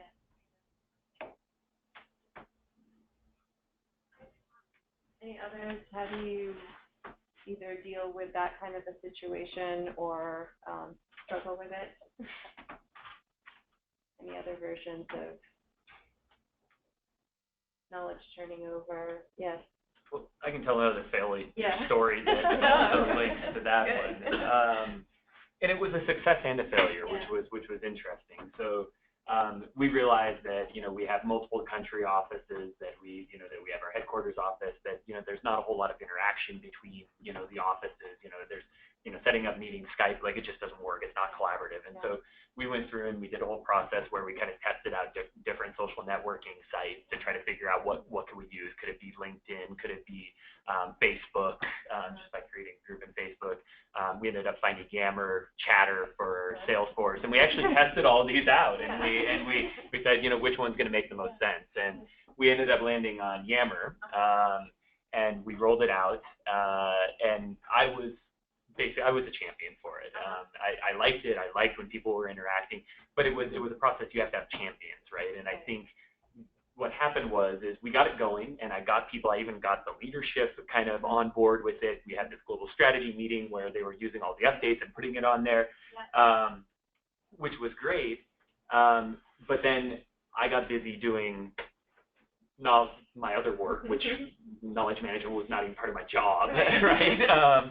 And so I said, listen, I can't take this, you know, I can't continue to do this, like set up little events, you know, it's about the pull mechanisms, you know, how are you pulling people into this thing? And you have to constantly be thinking about that. And I don't think it was terribly difficult. It was just time consuming, right? When it's not part of your job, it's difficult. But anyway, you know, after I got busy, you know, I stopped kind of doing that poll stuff. And I mean, it continued for quite some time, but then slowly, it just dropped off. So, you know, I always try to think, is there this magic, you know, snowball effect, you know, where you get to the top of the hill and then it just rolls on its own. And I don't think we've ever reached that. I don't know if that actually happens, but I felt like we were almost there. And then, so it was kind of like, you know, my championing of this initiative, and, you know, once that was taken away, it was almost like me leaving. Then it just kind of fell off. Yeah, that's definitely, we'll talk about sort of the adoption curve, but how to get over that hump, because you'll always have the people who you introduce something and they're like, oh, this is awesome, you know, they're the early adopters, right? And they'll always jump on board and they'll be champions, but then how do you get to those other, you know, like 70% of your organization? And it's definitely about people, right? Like, but there has to be some like concerted effort. The incentive in knowing who's actually doing it, right? So some of those platforms, we couldn't tell who actually was. So there's lurkers. We couldn't tell who was there, right? And so like you see the people who are posting stuff all the time and interacting, but you don't know if anyone's getting any value out of it besides those people. You don't know who's consuming it. Yeah, exactly. And then also a question that builds on that is, how do you not have fatigue with these people? Because the next time you roll something out and it dies, and they're like, you know, I'm going to wait and see if this is going to pick up. And Totally. Yeah, you have the negative momentum. Yeah. I just had a comment related to that. So in dealing with turnover, I think there's also an issue of workload, because I think in our sector we're already stretched and we're trying to be as lean as possible. So if you're going to be the champion, when you are exhibiting what could be possible, but because of your championing that, folks might draw you in to do something else and ask you to be a part of something else because you did so well in one particular area. So I see a lot of tensions that happens at my organization, and it's really difficult. Like, I don't know that there is one solution. I think there's a whole, I don't know. Yeah, it's like the more effective you are, the more brought into other things you become. And I know, like, the curse of anyone who's doing anything related to KM, the better they are, they're the ones who are getting pulled into everything that everybody else is doing. Yeah, please. To jump off a little bit, say something about workflow. I think we tried something at my organization that looked on the outside like it was going to be an easy workflow thing, but in fact was not. So it was a project management system that was supposed to be a sort of combination of a document repository and a reminder. So there were things to be submitted. There were automatic reminders that went out to various people for various things. And what it was actually was redundant. So there were a whole bunch of documents that were already submitted to the donor in various forms. They were already submitted in various places, and that people had their own. There was the submission to the donor. There was your own personal records. There was the project record, and then there was yet another system. So although on the outside, on the face of it, it looked like a really integrated into one sort of regular workflow that wouldn't take any extra effort. In fact, it was a redundant system. I literally ignore a reminder. Like just delete. You know, because you know, if the submission to the repository is required by the donor, like, then do it. But once you've done that, it's public, people. Why do I have to put it out here too? Like, you know, why do I need to? Everybody knows if you just go to the deck and get it. So why am I going to redo it? You know. Anyway, so I think there's something too about that redundancy and sort of the idea that instead of just, you know, like the repository, you can't put things in a central location as opposed to, look, things are everywhere. So let's not spend time pulling them from here and replacing them there and putting them there. Let's just figure out where they go, where they are, and then just find a channel there as opposed to re-putting them in a new place. I think that was why that system is still limping along. But not. It's like in the flow versus outside the flow, and these like workflow tools, I would say on the list of things that people ask for and don't really want, that's up at the top for me. Like, I don't know how many times I've been asked for like a workflow tool, and then you actually sit down and you're like doing the diagramming, and you're like, okay, so it's step B, going to send a notification to this, and then like, you know, you spend 6 months building this thing, and then everybody's just like, delete the notification. You're like, you said you wanted this. It was going to make us all so much more efficient. Some of the questions that come up are experiences around turnover and just systems that have fallen off, like one thing that I'm learning by working in a hyper-complex organization with tons of turnover is this principle that there's really like nothing new under the sun. Like we might not have landed there, but I've saved, like after a few of these like disappointing false starts, I've saved a lot of time to like guessing like the idea of standardizing indicators, the idea of data-driven decision-making or scorecards or repositories. Like none of that is brand new. Like we've always wanted to get better. So let me first spend some time, like rail in the enthusiasm a bit, go ask some questions, dig around, because it diffused, and related to that, I found that it diffuses a lot of really resistant conversations to acknowledge up front. Like, let me tell you who I've already talked to. I know that the Old Horizon system was a disaster. I know that didn't work. I mean, unnamed system that I've never heard of. Right. So, but because like none of the things that we're working with are really new problems. We might be able to bring new approaches to them, and so I found that just diffusing that helps a lot, especially because there's a lot of turnover. There's a good chance that you're one of the 30% of relatively new people. So saying like, hey, I know I'm not coming in and really going to revolutionize everything.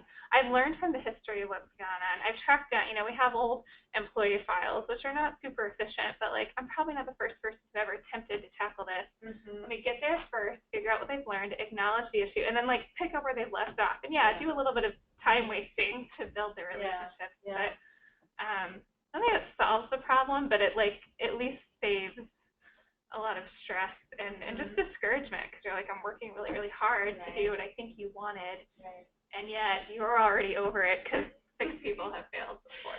So that working in that tension, I think, helps. No, I think that's such a great point. It's like we all come in and we're like, yes, I'm going to solve this problem, and taking the time to learn why these things failed from whomever is going to share. Even if they've gone off to another job or someone just called the person on the phone and be like, tell me what happened, I think it's hugely valuable because, and then you can message it. That's part of, like, to me, is the change management message, too. I mean, if you're trying to introduce anything new, the first thing you want to acknowledge is why things haven't worked in the past. Otherwise, we're going to be like, oh, it's just another one of those things. It's not going to work. I won't pay any attention to it. It will be gone in 6 months. Like that kind of thing. Absolutely. Anybody? On the two, from participants. So one is from Paul, and he says, I organized closeout events for a project some years ago and could not convince the project's director and technical director to avoid the temptation of using the event to have participants develop a full-on policy for their respective countries. I first asked them whether the participants were even in a position to perhaps aim to advance such a significant document. I then suggested that instead we have participants think about if the best practices recommendations of the project align with their country's prevailing policy. If not, what key changes would they support, and just as important, to whom would they advocate such changes and how would they structure their advocacy? Needless to say, the idea wasn't endorsed and we ended the event with useless, mostly incomplete hypothetical policy documents. That's Paul. Correct. Thanks, Paul. Yeah, sounds like, sometimes the complicated solution, trying to, get people to really spend a lot of upfront work on something very complicated rather than, getting to kind of the solution, which is part of the issue there. What, do we have another one? And we have one from Dan who says, part of a 5-year after tsunami program review, designed a sense-making process working in multiple countries, bringing practitioners from different countries together to discuss evaluations, identify lessons, etc. A bit expensive, but very well reviewed by the participants. A higher-up likes the process, co-opted/repurposed it for dealing with compliance issues. Lesson learned, fly under the radar, avoid being too sexy/attractive. Alternative lessons, be sure you have excellent sponsorship from organizational leadership. Sometimes popularity or, success can be a bad thing, right? Because then you're being asked to recreate it for the whole organization on, usually with no budget or limited budget. We'll talk about that too. I mean, there is this idea of, leveraging the edge and doing something that's really cool and interesting and bringing the organization along with you when you don't have the ability to kind of affect things at the global level, or at least not like release budget and large scale support for what you're trying to do. So we'll talk about that in the second half. So any closing fail thoughts or other questions before we break? Okay. So we're going to take about a 15-minute break. So we'll reconvene at 3:15 Eastern for those of you on the webinar. And yeah, thanks. See you in a few.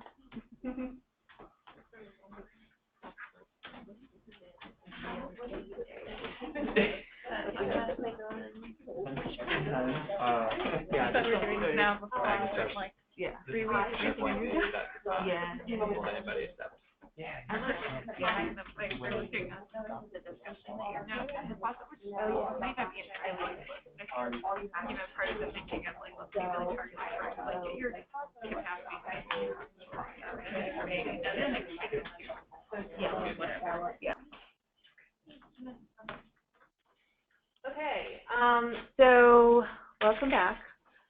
We're going to spend a little bit of time just talking about KM. I mean, we've been talking about it in our context, in the INGO context, but I wanted to give you all a little bit of information, things that might help you to talk about KM in your organizations.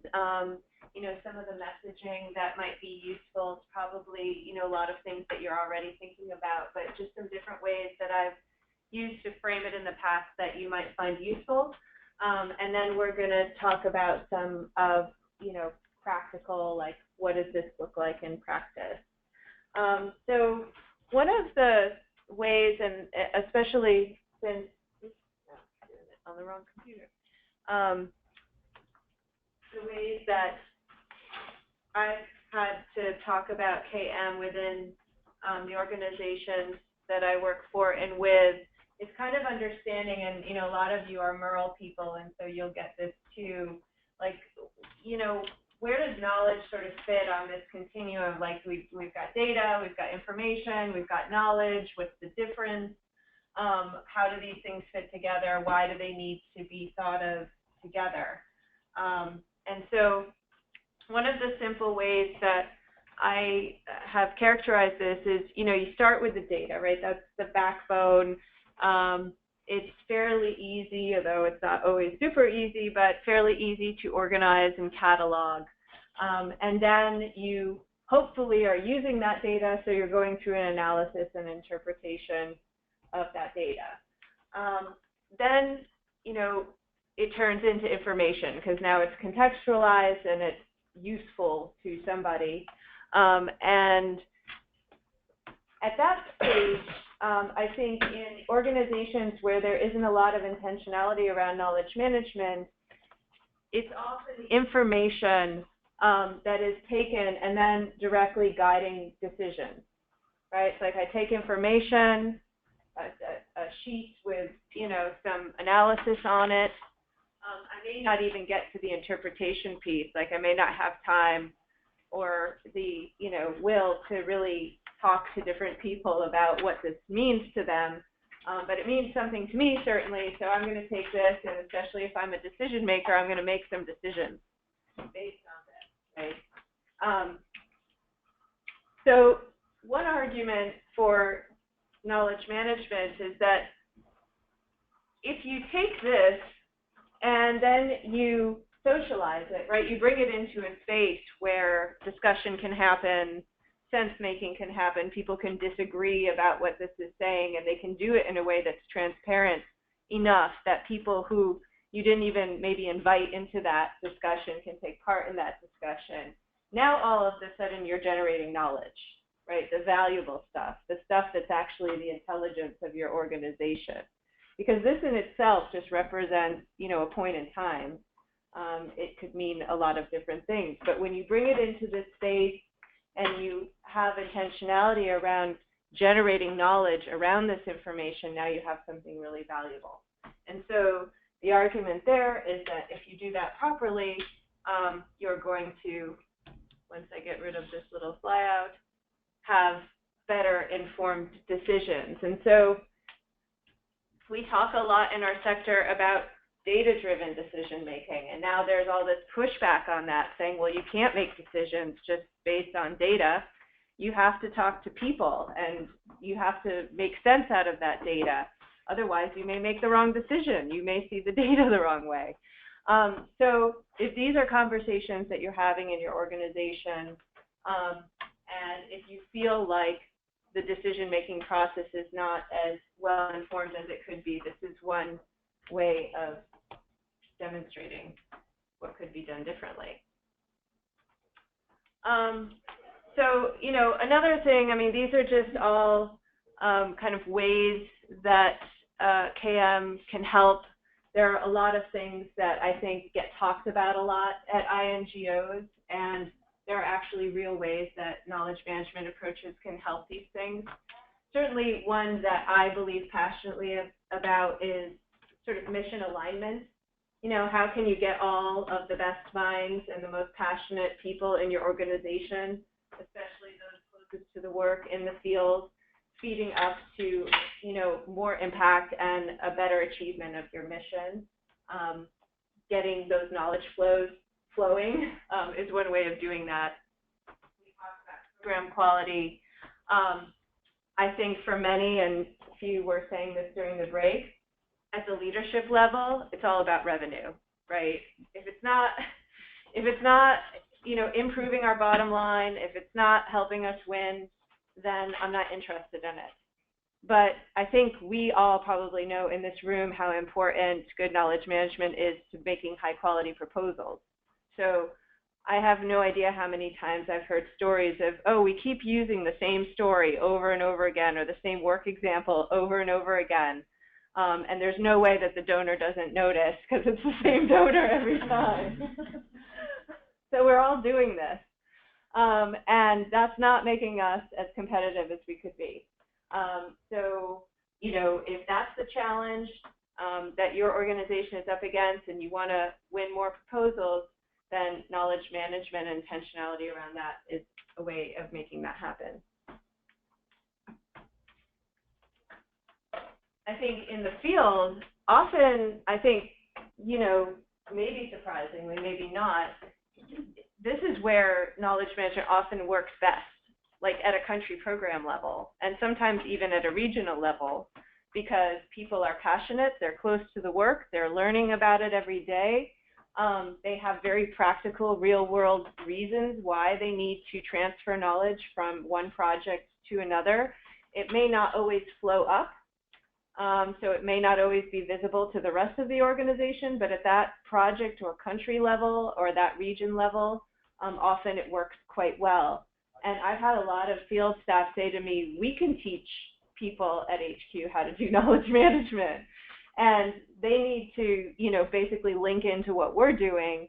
The other thing, though, I think that is really key is that there need to be the channels in place for people from the field to share what they know. Because I think we're often very inward looking, and if we are HQ based, you know, we look around and we're like, none of these people are gonna, you know, share what they know. They're too busy and they don't care. But if we actually create platforms for people in the field to share what they know with us, with one another, that opens up a whole new area of, you know, I think what is often a much more kind of passionate and vigorous, you know, sharing of just voluntary, you know, I'm here, or I have a question about something, who can help me? I just wrote a blog about such and such, you know, check it out. That's the kind of activity that often happens. And certainly there are baked in things that we can do in terms of the project design. It's always nice to know about projects that have a big KM component that is formal, that the donor is going to expect, right? And that's something we would want to design intentionally. But every project, right, should have checkpoints, certainly around startup, closeout. You know, there are certain kind of ways to capture those pieces of knowledge along the way that are really important. Project closeout and staff turnover are probably the two biggest losses. And they're consistently, I would say, under attended to in terms of having people really capturing the right information at the end of that cycle. So that gets me to this this other idea around KM and M&E, okay? And there is, I think, a dream that KM practitioners have, and probably M&E practitioners have too, that we're all working towards the same things. And so there are many ways that we can really effectively work together to progress, in particular learning, but also things like data use, you know, making sense out of evaluations and synthesizing the information, making it useful. Reed and I worked on a evaluation synthesis project at PAC. So I'm just putting out some things here, you know, of kind of the different roles, and this is by no means a definitive sort of model, but, you know, just in terms of the complementarity of these two roles, you know, KM is kind of like I see it as a service provider to the organization. You know, they really are more like a plumber. They're laying down the plumbing, the networks, the processes in some cases that can make knowledge flow more readily, whereas, you know, the M&E or the MERL function, I mean, they're very content driven and they're producing all kinds of valuable content. They're collecting all kinds of valuable content. And so they need that plumbing, right? And so by figuring out how they're trying to do their work, and by KM really fully supporting M&E, I think they can be very complementary. Any specific examples that people want to share about just KM and M&E, its functions, kind of working together, what that looks like in your organization? Do they work together? Do they share a common purpose? Yes. I just wanted to mention something real quick. So we have monitoring and evaluation, but we call it design, monitoring, evaluation, and learning. And a lot of times we have questions, well, where's the learning part of it? And we're like, well, it's just implicit, you know, in all of it, you know. And so I was trying to think about, you know, we start to talk about knowledge management, and it's not always, you know, accepted. You know, people, in a way, I think they're like, oh, it's just another one of those things, you know. But anyway, I was just thinking now that, you know, that we can frame it as the learning, you know. You've asked about where the learning is, here's the learning component, you know, and don't even call it knowledge management, just say, here's the learning opportunity. Totally. Yeah. I mean, I'm actually a big fan of not even using the term knowledge management very often. You know, learning is the outcome, collaboration is the means. You know, knowledge management as a term, I mean, it's a term of art, right? We know there are certain tools and the tools of the trade, but the whole organization doesn't really need to know that. And I think that's a really good point. I think the other thing is that there is, you know, this idea of learning being owned. I know another organization I was talking to recently, they said, you know, we did such a good job of promoting the MERL component as like the champion of learning across the organization, that now just similar to the way knowledge management is like, oh, you're going to manage my knowledge, you know, they're like, oh, MERL's going to do all the learning stuff for us now. You know, like they're going to figure that all out and make sure we all learn what we need to learn. But I think it's a little bit more difficult to say you're going to do my learning for me than to say you're going to manage my knowledge for me. No, that's very true. Any other examples of like a harmony or complementarity of these two functions, or how you mesh them together in your organization? I think our community of practice has actually been a really good in the camp in terms of the social learning and the being able to break down silos and talk about themes that are emerging across different regions. But there's, you know, there's a lot happening in the particular space. So doing that with the M&E. I don't think people can hear that. Oh, sorry. We have a community of practice of our M&E professionals around the organization, and so coming together periodically and sharing themes that are emerging has been a good space for learning and breaking down some of the silos. That's a great example, and like, you know, so communities of practice is a function at an organization, like intentionality around KM, whoever that resides with, can kind of provide a framework, a structure, even technology tools to host communities of practice, but it's groups like M&E that are going to actually manage them and populate them with meaningful, discussion and content, right? Or, the KM function can also be very helpful in terms of like tool selection, implementation, being an advocate to the IT side of the organization, since, it's often having to straddle both of those worlds a little bit. Whereas again, M&E is very much about like specializing tools for particular purposes or making sure that systems are optimized for data collection, analysis, all of that. So I think there's a lot of good complementarity, and I've seen it work really well. But I did want to point out that there's a dark side to, this relationship, as there is with many functions between KM and many other functions. Somebody was mentioning during the break, communications is another one. So not to single out M&E, but since many of you are practitioners of M&E, I thought I would highlight this idea that there is often a sort of frenemy-like vibe going on between KM and M&E, and I don't think it has to be that way, but I think it gets to what you're pointing out, which is this idea of there's a certain, real or perceived ownership over a learning function within an organization, and if KM comes on the scene as some kind of an explicit role, whether it's a person or just an initiative, it's like, wait a minute, are you guys doing learning now? How are we going to do that together? We do learning over here, you guys do learning over there, just stay out of our stuff.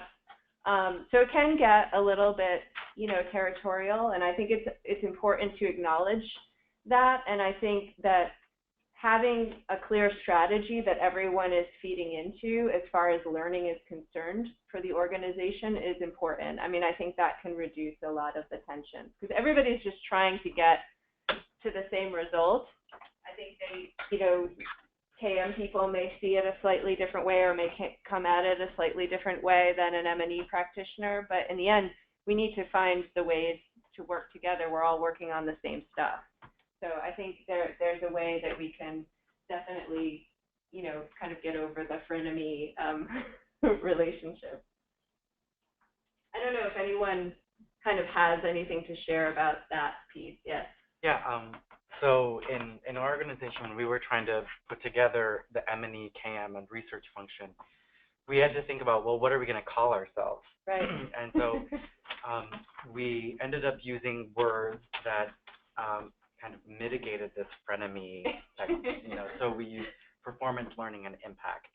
And those were 3 words after a lot of discussion, a couple of months of discussion of what we were going to be called. And those are the only ones that we could really agree on, that all of us have a vested interest in them, all of us can get behind it, all of us can see each other's role in each one of those 3 letters. So I think it, the word, I mean, this was to the point that you made, or that you made just prior to this about not using the word knowledge management, but we really decided to just stay away from M&E, KM, and research. We still talk about those as our disciplines, and it's really important that we recognize that we are disciplines, we have expertise in those disciplines, but that we're stronger by seeing how we contribute to these other 3 words that we can all agree on. Yeah, I like that. That's a great solution to that issue. Yeah. Can you say again? Performance, learning, and impact. Performance, learning, and impact. Yeah.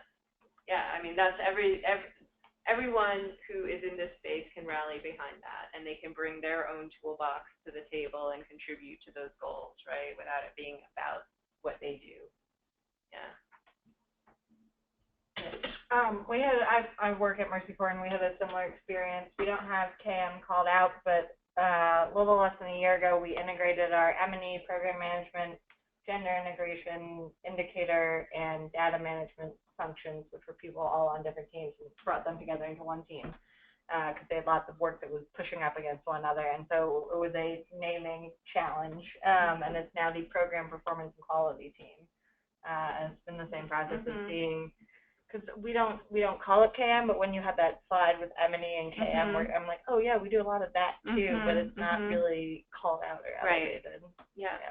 Yeah, I think it doesn't really matter at the end of the day what that function is, and it would actually be much better served. It's great to have KM practitioners as part of your team, but it's like, I think about it, it really is like medicine. You know, they talk about like team care approach. I mean, an organization that has, and all organizations have these challenges, there's no way to attack it unless you do it from a holistic point of view. And so you need the team approach. You need the M&E people. You know, you need the KM people. You need a lot of other people from different parts of the org, you know, HR, people thinking about it from different angles to solve this problem. So I'm a huge fan of having like just totally cross-functional groups working out these problems, and then it becomes less relevant who's kind of in what, you know, column or lane. Yeah. I think the ranch and the steers though is budget competition for resources. Competition. That's when the knives come out. Yes, that's when the enemy part of the frenemy relationship comes up. Yeah, and I know where you're saying that because we experience that. And, you know, it's like you don't want to be, you know, so that's why I think if you can gather collectively and say, okay, we've come up with a vision for how we're going to solve these problems around impact, efficiency, new business, you know, whatever it is that you're going after. And this is how we're going to do it collectively, and you come forward as a group. I feel like that's a lesson that I've learned where you're stronger together. I mean, in the end, if you build coalitions and then go to the leadership and say, okay, we've gotten together, we've come up with this plan, it hits all of these targets, and we're going to, you know, we want pooled resources to do X, and then this is how we're going to work together going forward. I think it's a great way to try to affect change.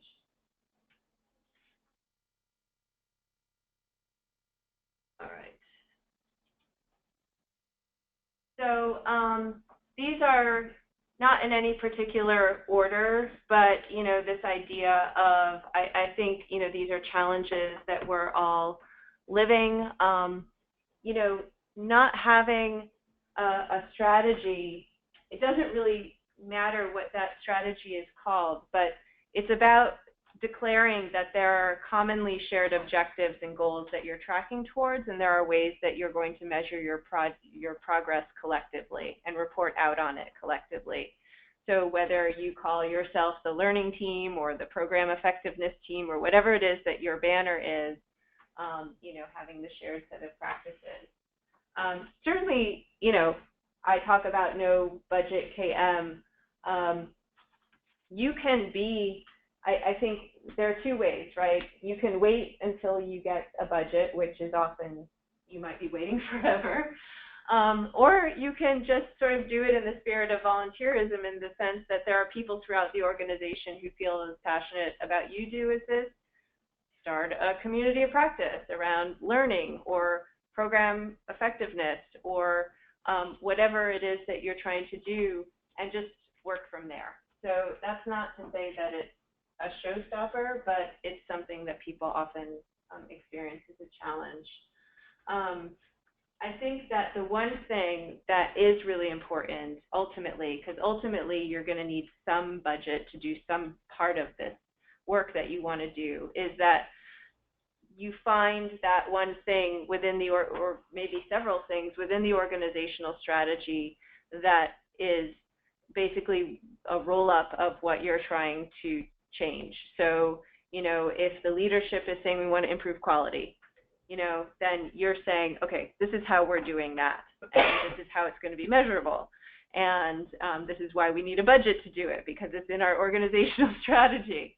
But I think if it doesn't map to something that's in that global strategy, it's going to be a very difficult battle. Are there any challenges here, or that aren't here rather, that are worth mentioning, other things that I've missed? Those of you on the webinar as well. Do these pretty much cover it? Yeah. One from Molly, she says, my top challenge is behavior change. behavior change. Yeah. No, that's a great one. You know, I mean, this is from the point of view of, you know, if you're trying to advance it in the organization, but once you've got something you're trying to do, then behavior change is probably the #1 challenge. So that's a big one. Yeah. I'd say tolerance for pace. Like rapid change. Or patience. Patience. Like, different stakeholders within the organization in terms of their expectations of how quickly things should evolve or could evolve. And then different stakeholders, like, and that there can be an imbalance there, that some of the people think it should go really quickly because they need things, and some people who are producing things are like, it can't go really quickly because fundamentally it's the nature of what we're trying to do here. And so finding a way to bridge that and say, okay, there's a middle ground to find, but also sometimes patience is essential. Like patience on the part of the people that are trying to put forward this agenda, or patience on the part of the people who are waiting for results. Patience on the part of people who are trying to that it takes time. Results. Similar to that, I think there's some generational challenges. Yeah. And I don't mean that to say younger people do it better and old people do it much, but there's research that shows different age groups and demographics use social media differently. So we should expect they use knowledge management platforms differently. Accept that and adapt to it, work into our organization. That's true.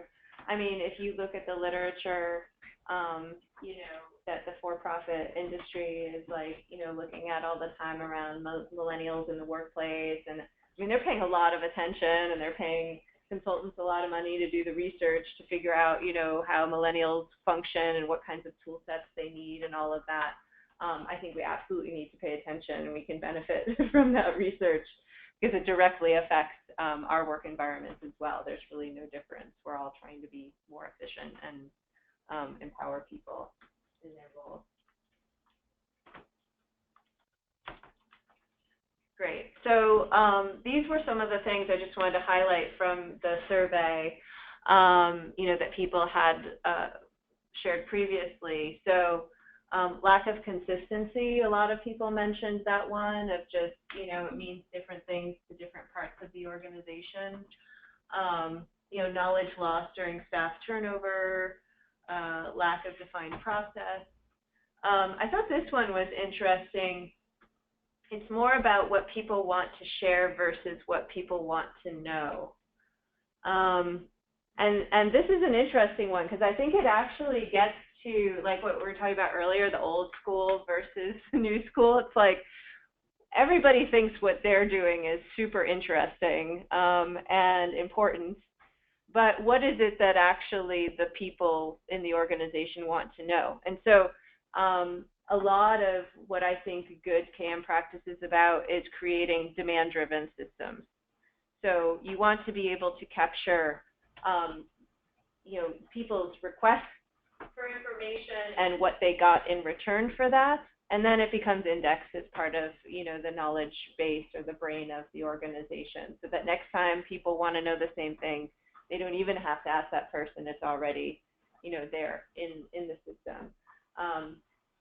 This is typically the best possible way.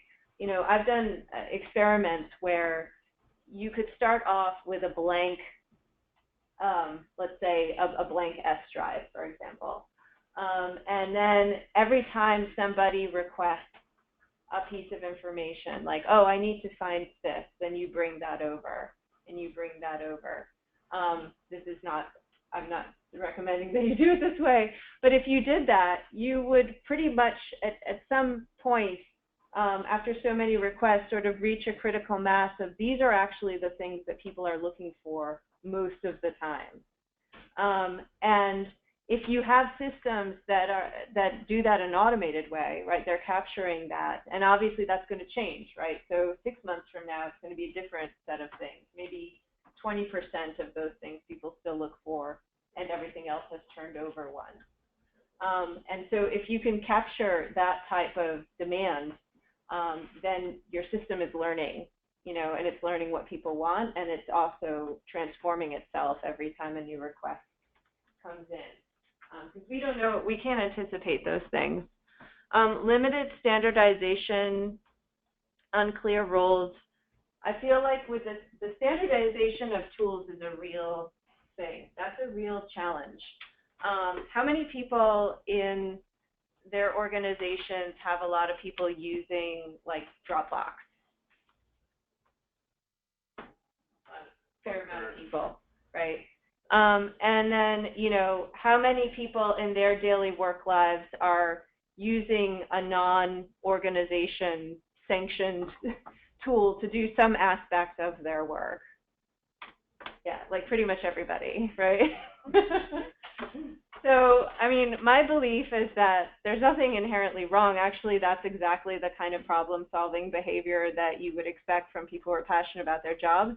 But it signals that there's a real issue, right? Because it means that there's something about the systems that are being provided through the organization that are not meeting all the needs of the people that work at the organization. So, like a lot of times, you know, with Dropbox, people use it because their systems don't support sharing with people externally, or it's so tricky to do that, it's just easier to use Dropbox, right? And so the problem with that is, in the day-to-day of your day-to-day, you're just getting your work done and it's happening in an efficient way and it's fine. But there's the loss, right? The loss to the organization of if there are discussions taking place, there are documents being shared and stored in places that others don't have access to, then the organization loses those assets forever. So that's the kind of thing where lack of standardized tool sets is important, but only, I would just put the caveat, only if they're actually tools that serve the core needs of the people who work there. Forcing everybody to use things that are substandard is not actually helping solve the problem. So, you know, with that in mind, and I talked about at the beginning this idea of, you know, if you empowered every individual in your organization to have the right tool set, then would your organization overall become more effective? So this is by no means a kind of definitive list, but this is an idea of, you know, imagine if everyone in your organization, you know, at least everyone you would kind of classify as a knowledge worker within your organization who's dealing with a lot of knowledge on a daily basis or generating a lot of knowledge had access to all of these things, and that all of these things were commonly shared across your organization. So how many people in this room feel like this is the reality that they're living today, that everyone in their organization, even if they're in a, I mean, maybe there are some places where connectivity is very poor and there are other challenges there, but in general, if you've got, you know, decent internet access and you are connected to an office somewhere in the world, that you have these things available to you.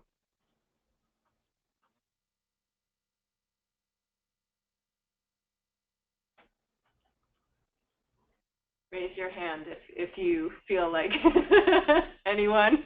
Just for those of you on the webinar, we're not getting anybody raising their hand. All of them in one place? Each person has, not in one place, but each person has access to all of these things. In one organization? Yes, in one organization. Yeah. Maybe we'll get it. Yeah. I know, it's funny, right? It's probably like, it's rare, very rare. Do people think that if they could get to some approximation of this, that people could be more effective in their roles? Yeah. So, I mean, in some ways, this is kind of like, you know, the holy grail of, you know, every knowledge management person dreams of this kind of reality, right? And there are obviously, as we know, a lot of difficulties to getting here. But even establishing a vision of what would be possible if this were the reality is, I think, a really worthwhile thought exercise, because it's actually not as hard as it seems. It's bringing the intentionality to this. You know, when you look at professions where the primary goal of the employer is to, you know, maximize the productivity of every worker. They're making sure that every one of those workers has access to all the tools. I mean, I liken it to, like, if I hired a carpenter who was like a master carpenter, and then I said, oh, but you have to build my house, but I have all these tools that are 25 years old and they're dull, but you've got to use those tools to get your job done, and then I expected him to build me like the most beautiful thing ever.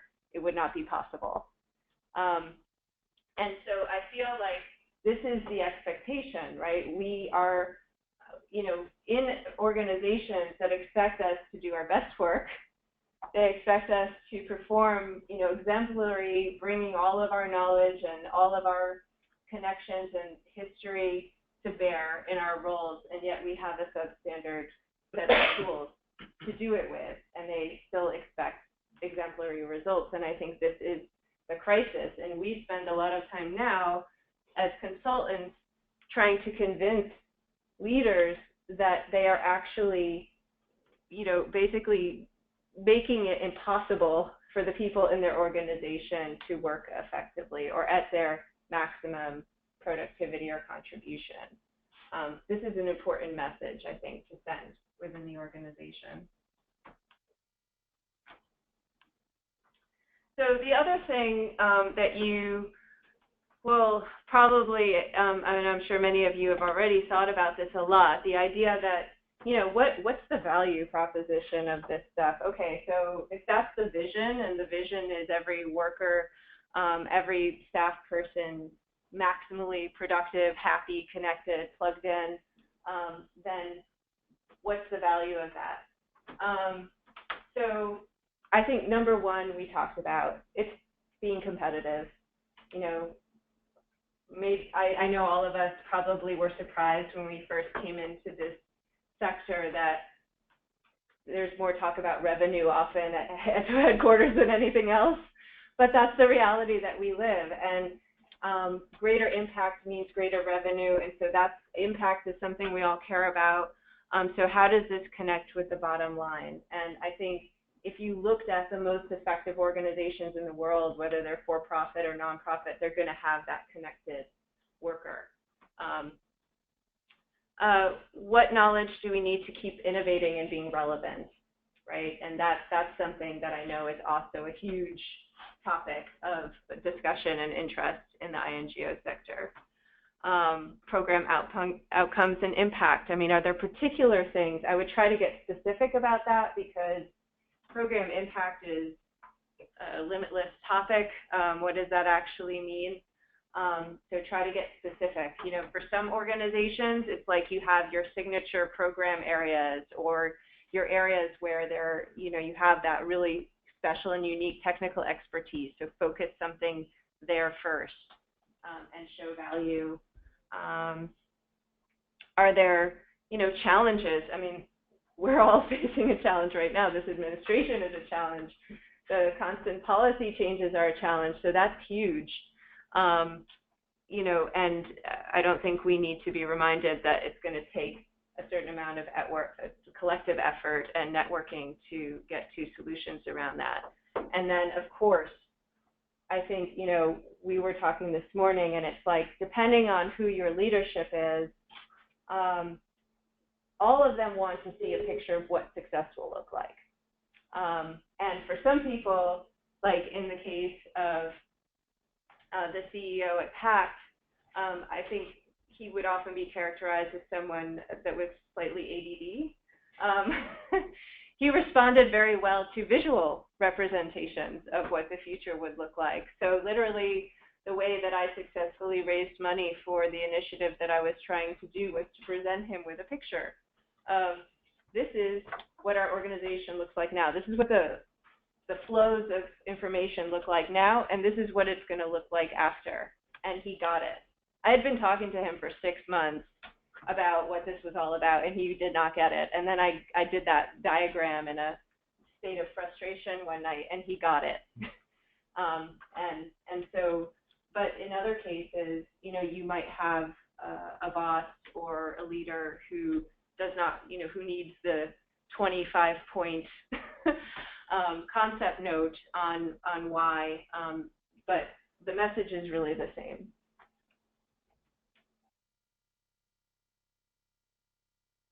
So where to start, right?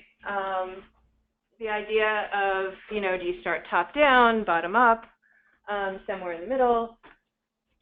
I think you start where you are. I think that there are a lot of ways, and we talked about a lot of them already, around building coalitions with other people that are in roles that, either are touching your work directly or just people who you know in the organization that are passionate about this, and just start there. Start with a plan, be opportunistic, develop something that I would say is aspirational in the sense that you may not at this time have the agency to get it all the way, but you can certainly start building out what that vision looks like and getting more support for it through the organization. I'm a big fan of, grassroots kind of internal change initiatives. That's how I got my start in KM. I didn't have any leadership support. Our CEO at Elizabeth Glazier, didn't even know what knowledge management was, didn't care about it, and we did it very grassroots at the beginning. And then over time, it became more institutionalized. If you do have the opportunity, though, and you're in a position where you've been given authority over a KM function of some kind or a learning function of some kind, even if that's not well defined right now in your organization, that's the first task, right? Define it and get your partners throughout the organization to be a part of it. You need to be a coalition builder if you have that level of authority. But it can start from anywhere.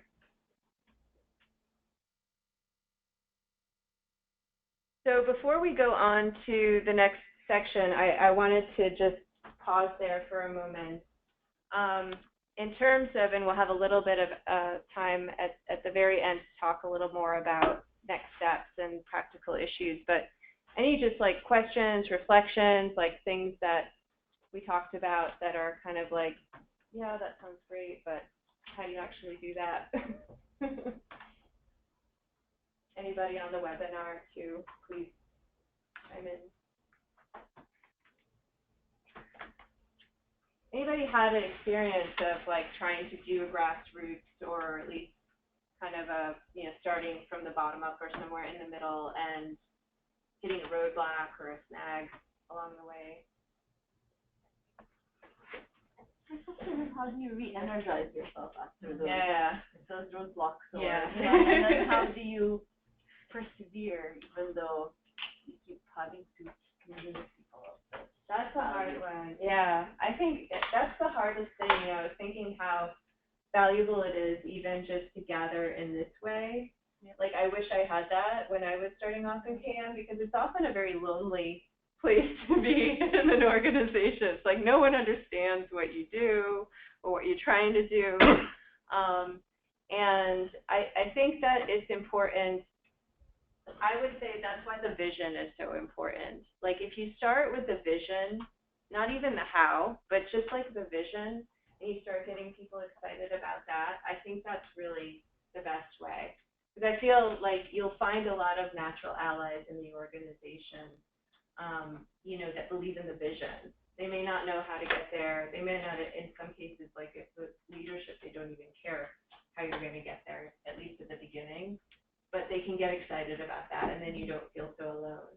I think, where I felt the most alone is when I'm starting off saying, okay, so we've got to do this and this and this, and everybody's like, okay, don't bother me. Like, I don't have any time for that.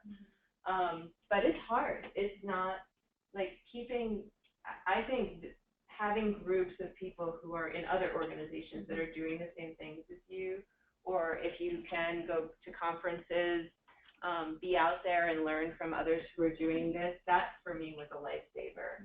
The first time I went to like that EPEWG KM conference, it was just like, oh my God, there's all these other people and they're doing the same thing and having the same challenges. I think that's huge. Yeah. Was it easy to transfer the knowledge from that conference? The conference you mentioned seemed to be more like business oriented. were there valuable Yeah. things that NGOs would actually learn from? Definitely, because I think, you know, the most valuable for me were methods that had been developed. Like, I remember this one, I mean, this was several years ago, and it was considered pretty innovative at the time.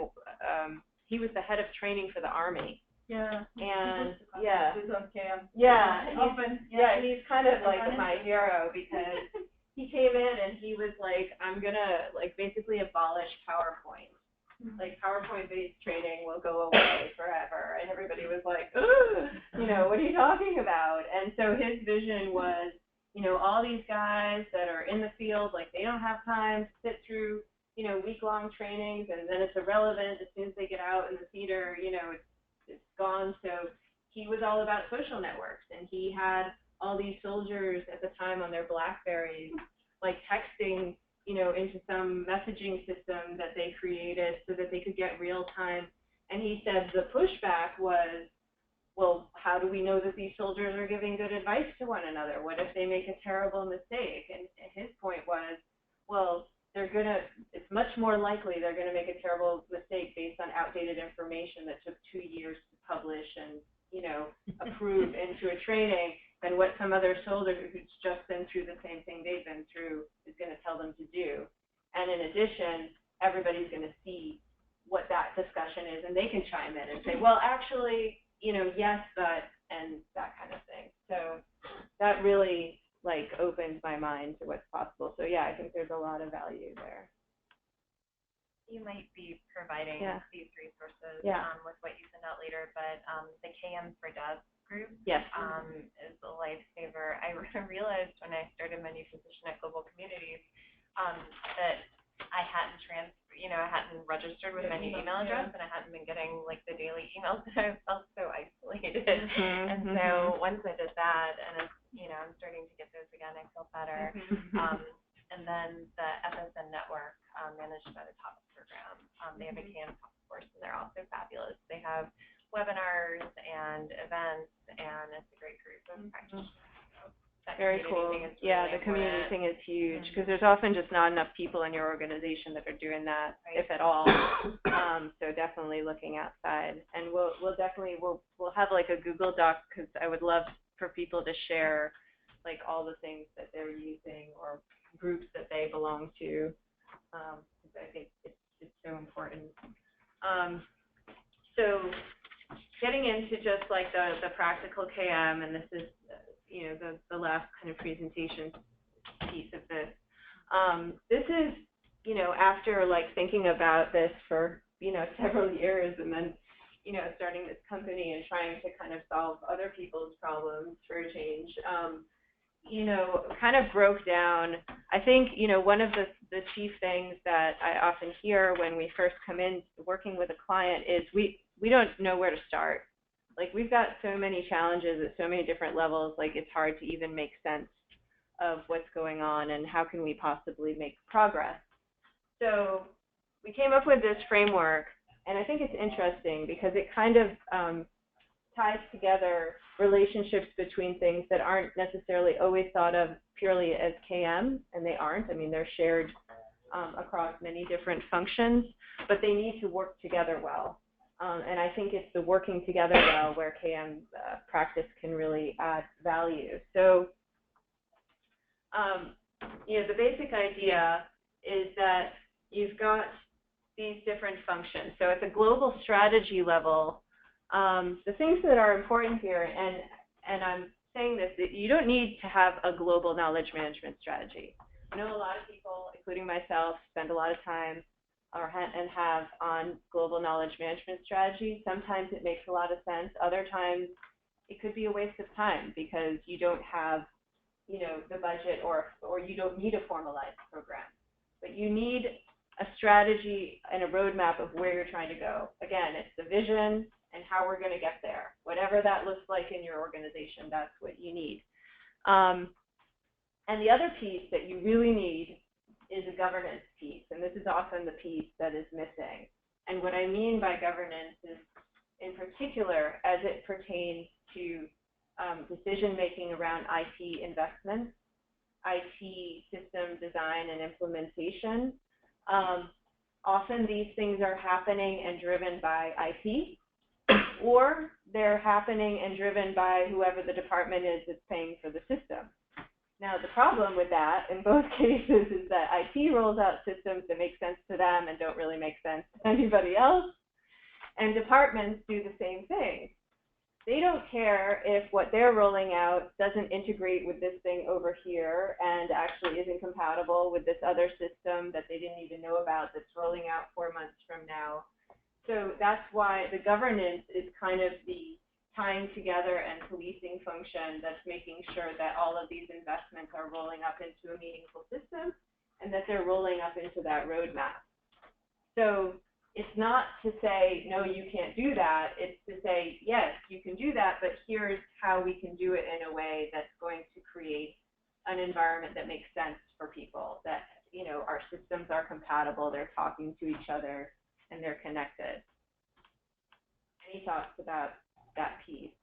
Anyone have like a governance body of some kind? I mean, what is the oversight for your IT investments and system selection? Is that something that as a CAM or an M&E person you have a lot of say into, or do you feel like you're sort of at the mercy of? Yeah, this is actually one of my big struggles. Yeah. It's like I feel like things are just forced upon us. Yeah. And we have no one has any say in it. Yeah. And so we're struggling with, no one likes to use the systems. It's clunky, it doesn't work, so no one's using them. Yeah. And then we're sitting here going, we know they should Yeah. be better, but then like IT doesn't care at all. Right. So Yeah. here in the meantime going, I don't even know what to do or Yeah. what to tell people to do because I know it's a disaster, but I need you guys to follow something. And you need them to use these systems. Yeah. Yeah. If there's one thing that IT departments are generally not good at, it's like user-centered design. But even if they were, they still wouldn't know. It's like, I mean, the first thing I tell IT people, because I've always like worked hand in hand with IT. It's like really important to me that I cannot do my job without it. And so the first thing I always like to tell IT people is it's not your fault. It's not your fault that things are this bad, because they actually like are very upset that everybody's upset with them, but they don't know how to make it better.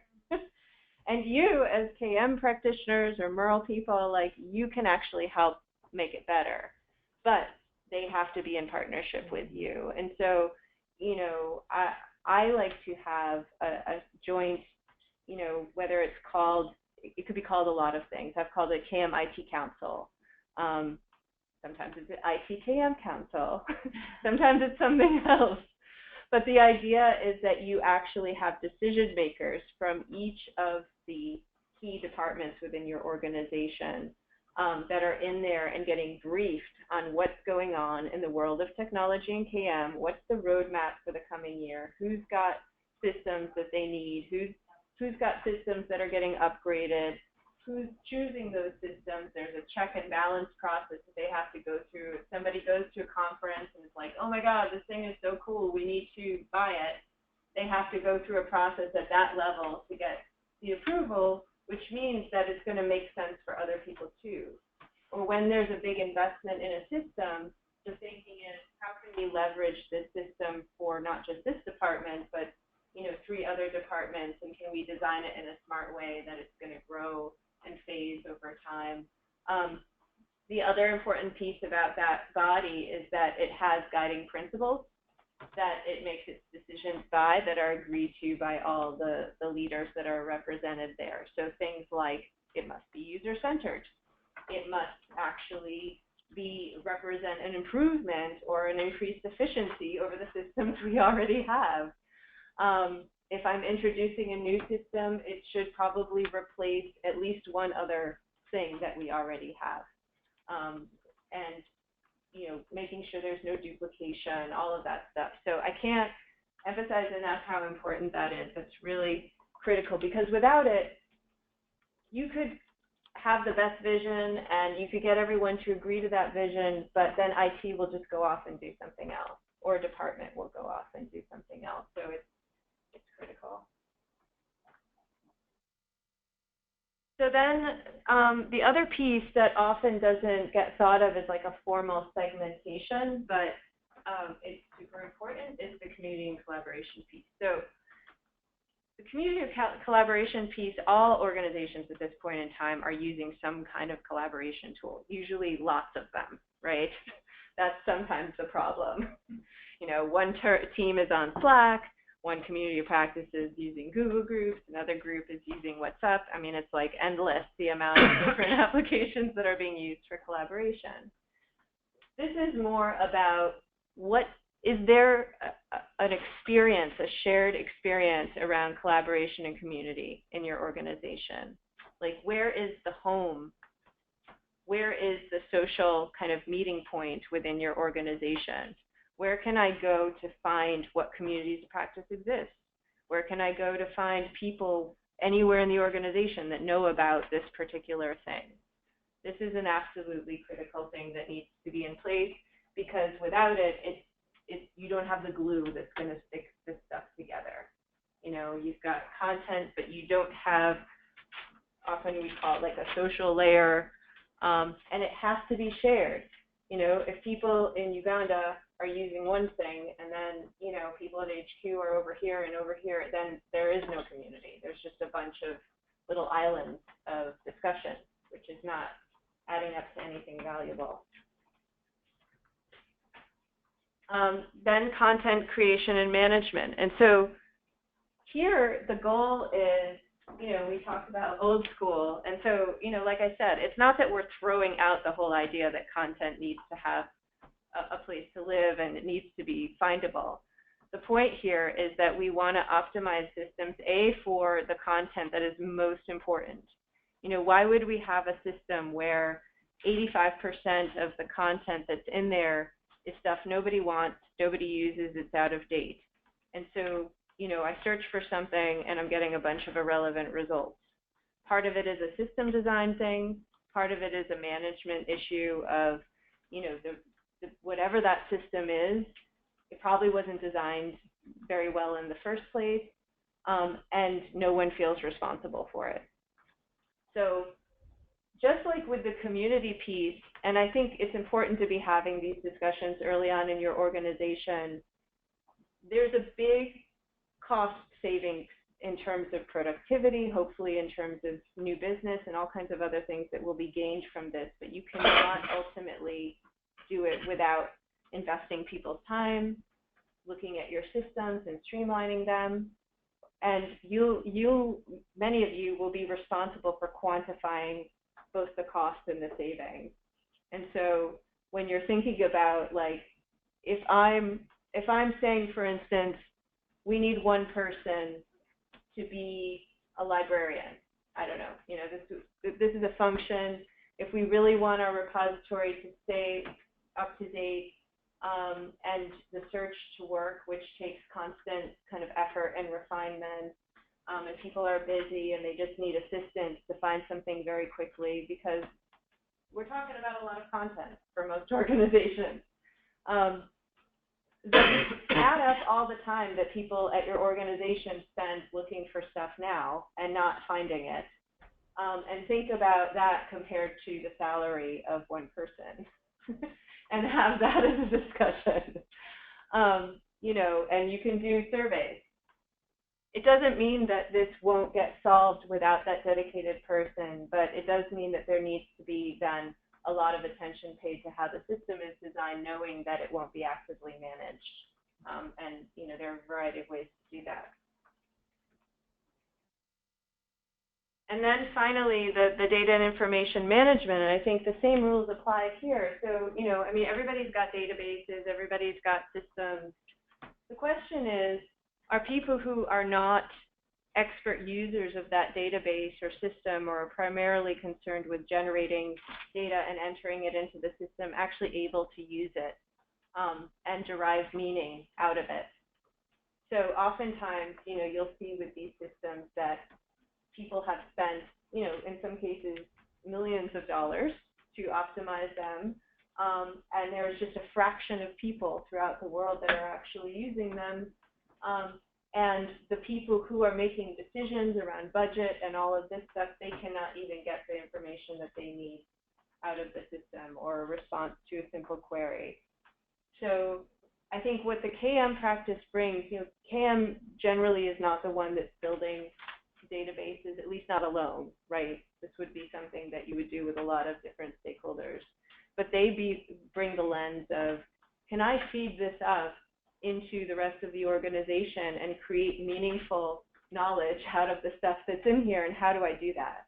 Like, is it through paying attention to user experience? Can I design things, like can I design simple queries or automate some of these reports to come right into our knowledge, sharing system?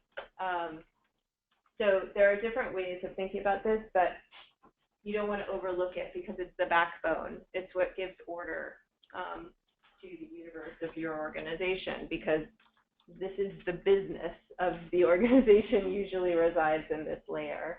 So you want to build off of it. I have a question for you. Andrea asked, is there a specific data management / flow tool that can be used to systematically review an organization system that you can recommend? A data management tool that can be used to... A data management / flow tool that can be used to systematically review an organization. Do you understand what that means? I'm not sure I understand. Yeah, I mean, there's quite a few that are possible, but I think, we come across Salesforce as the most flexible tool for both designing flows and then being able to report effectively off of it. Yeah, if that's what she means, yeah, if it's like a management flow or a process. So yeah, I mean, Salesforce is definitely a great tool. I think in the NGO world, it's a tool that you have to maximize the value of it because it's not that cheap.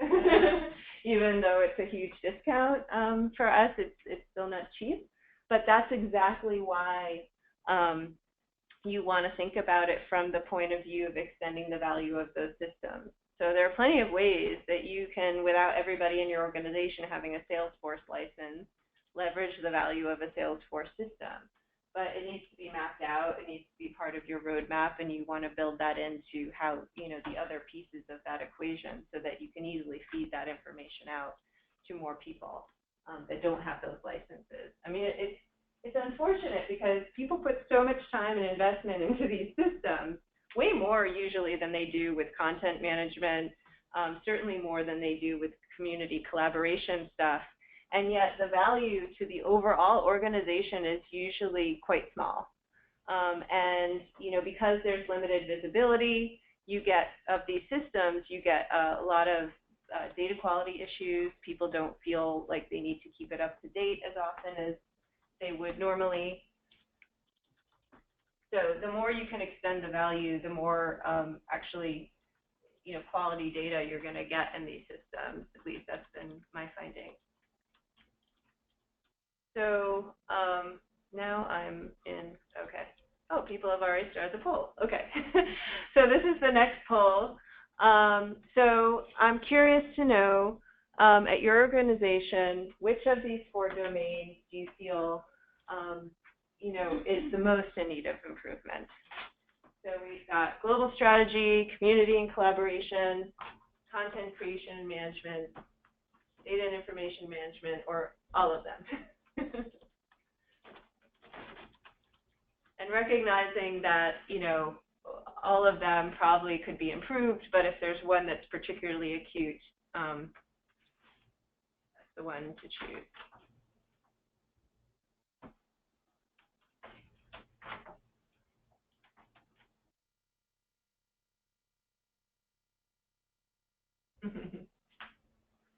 Like watching a horse race.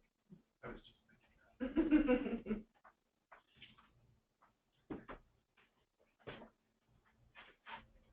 Interesting. Yeah, data and information management. I'm surprised. Usually that's probably the hardest to solve, though. Close race.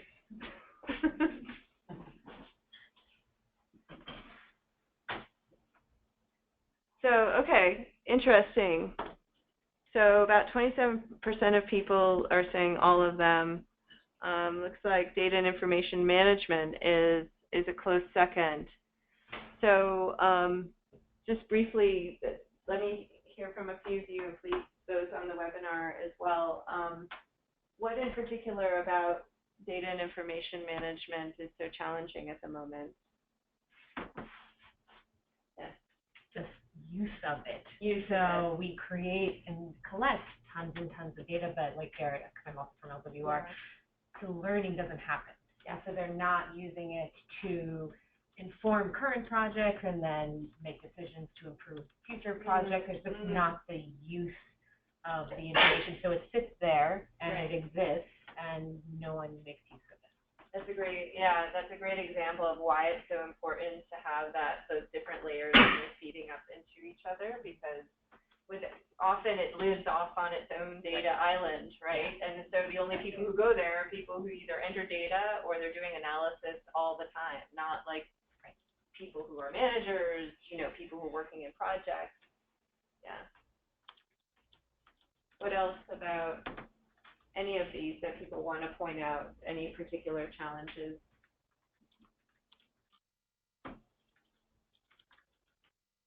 If you don't mind. Yeah. Dan says global strategy because of the need for leadership and energy from the organization. Molly says we have competing data and information management systems, for example, a website for data entry, mobile data entry. No real centralized database and tons of information challenges. Yeah, so I think, one of the trends, and this isn't exclusive to our sector, but overall, is this idea that there's actually been like a proliferation of tools over the last several years. So like probably, I would guess, if you ask a question, I don't know, like 8 years ago or something, what the problem was, it's like we don't have tools.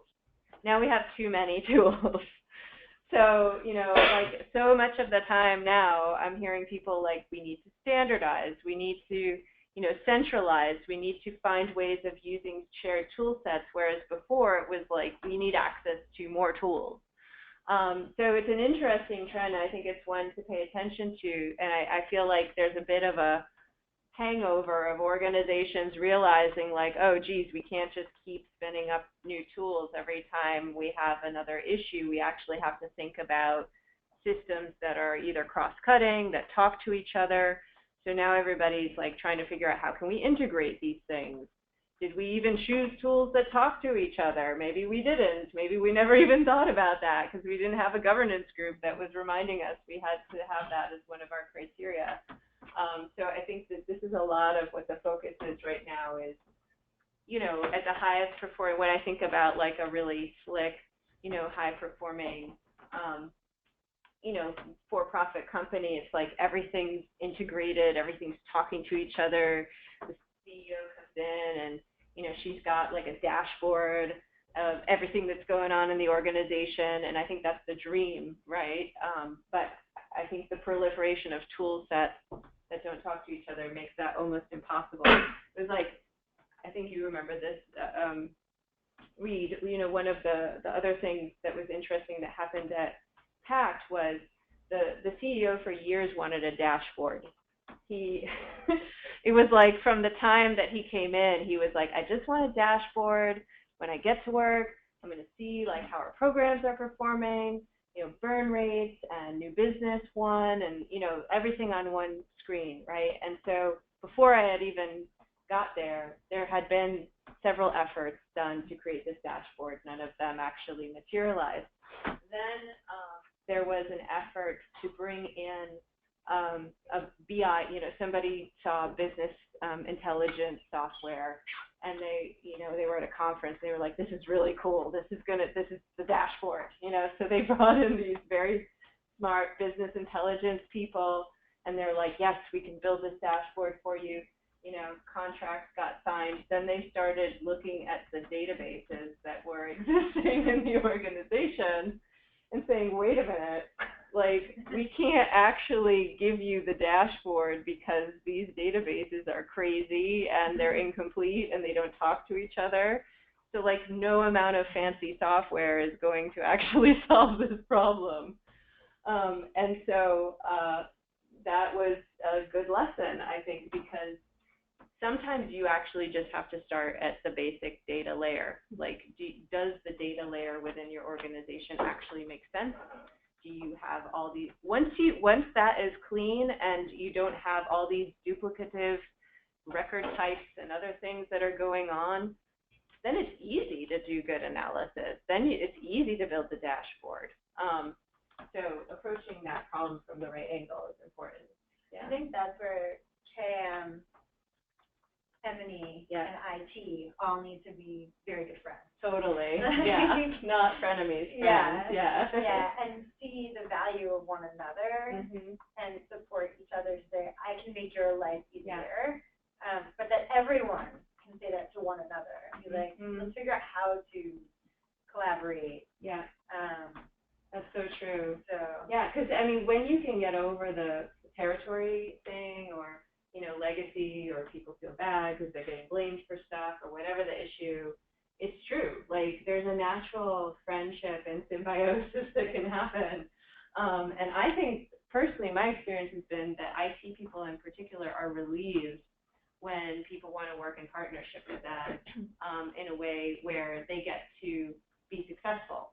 Because no IT departments want to be unsuccessful, and yet they are constantly, I would say, the punching bag of everyone in the organization. And that's not fun. Nobody wants to be in that position. So they're definitely, I think, looking for help most of the time.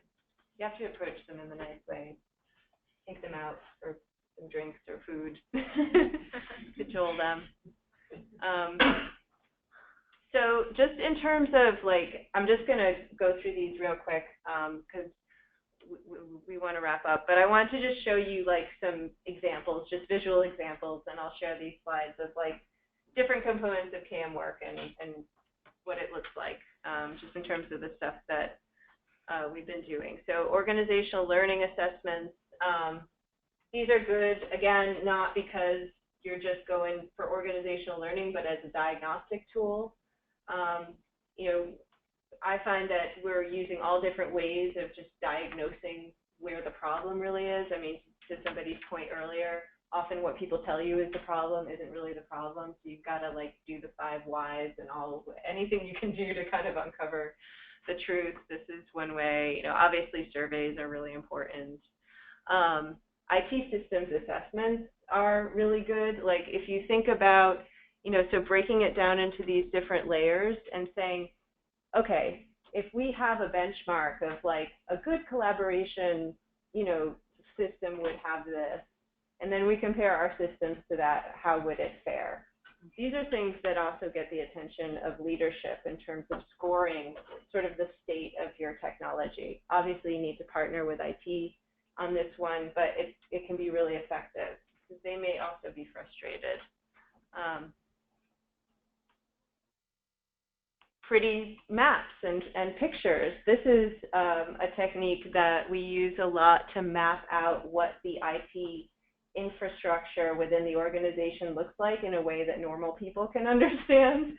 So it's not like, those crazy database diagrams and things that you see. This is actually telling a story. So, like, in this particular case, it's like, oh, look, people are using Yammer, and they're using Skype, and then they're using Yahoo groups, and none of these things are actually connected to anything else. So how do we know what people are talking about? And then we have data trackers over here, but then there's data trackers over here, and why are they over there? So it leads to a lot of interesting discussion. It could be really useful. If you do an organizational strategy, kind of thinking about it in a way that's going to speak to everyone in your organization, not just people who are really into KM.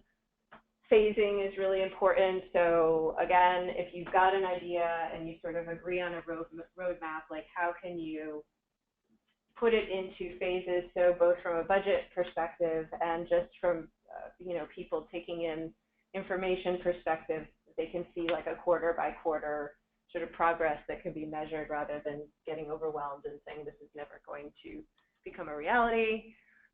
Logic models, depending on your audience, can also be really helpful. Some people just need to see a logic model. And the best ones, in my opinion, are ones where the outcomes are very much aligned with the organizational initiatives and strategies that are getting the most attention and money in your organization, so that you can kind of get in that lane with the others that are working on it. Measurement, super important. Every organization has a different way of measuring internal progress and initiatives, so it should just map to whatever that is. But the important thing is that the metrics are very much, sort of aligned again with the global strategy. So whatever is being measured, you want to be able to move the needle on the types of things that matter at the leadership level. But there's all kinds of interim sort of goals and metrics that you would want to measure as well. One of the things that I didn't talk about a lot, but that is super important, is communicating progress. So even if you're, if it's quick wins and you're trying to launch a shared collaboration platform and you've got 5 pilot groups and they launched 15 discussions, you want to like broadcast that out and have a communications plan around whatever change you're making. Social intranet. This is not a real intranet. This is a demo that we did for CRS.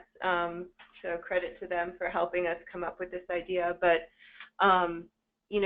this is something that you can even mock up that's not real as a vision that you can sell. So if you have the idea that, oh, we need a different kind of intranet, and this is what it would look like, just sketch it out and imagine it and talk to other people in your organization about it.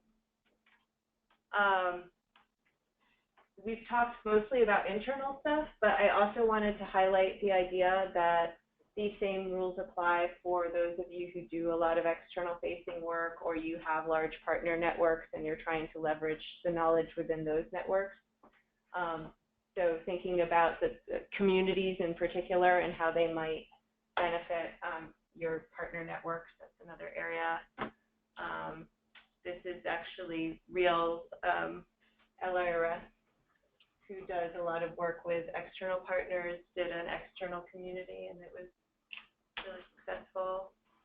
This is when we did an innovation marketplace. Innovation is a big topic now, so sometimes you can hang your hat on this and leverage either tools you have, or if you need some functionality to make innovation happen that you don't have and the executives are passionate about innovation, use that as a starting point,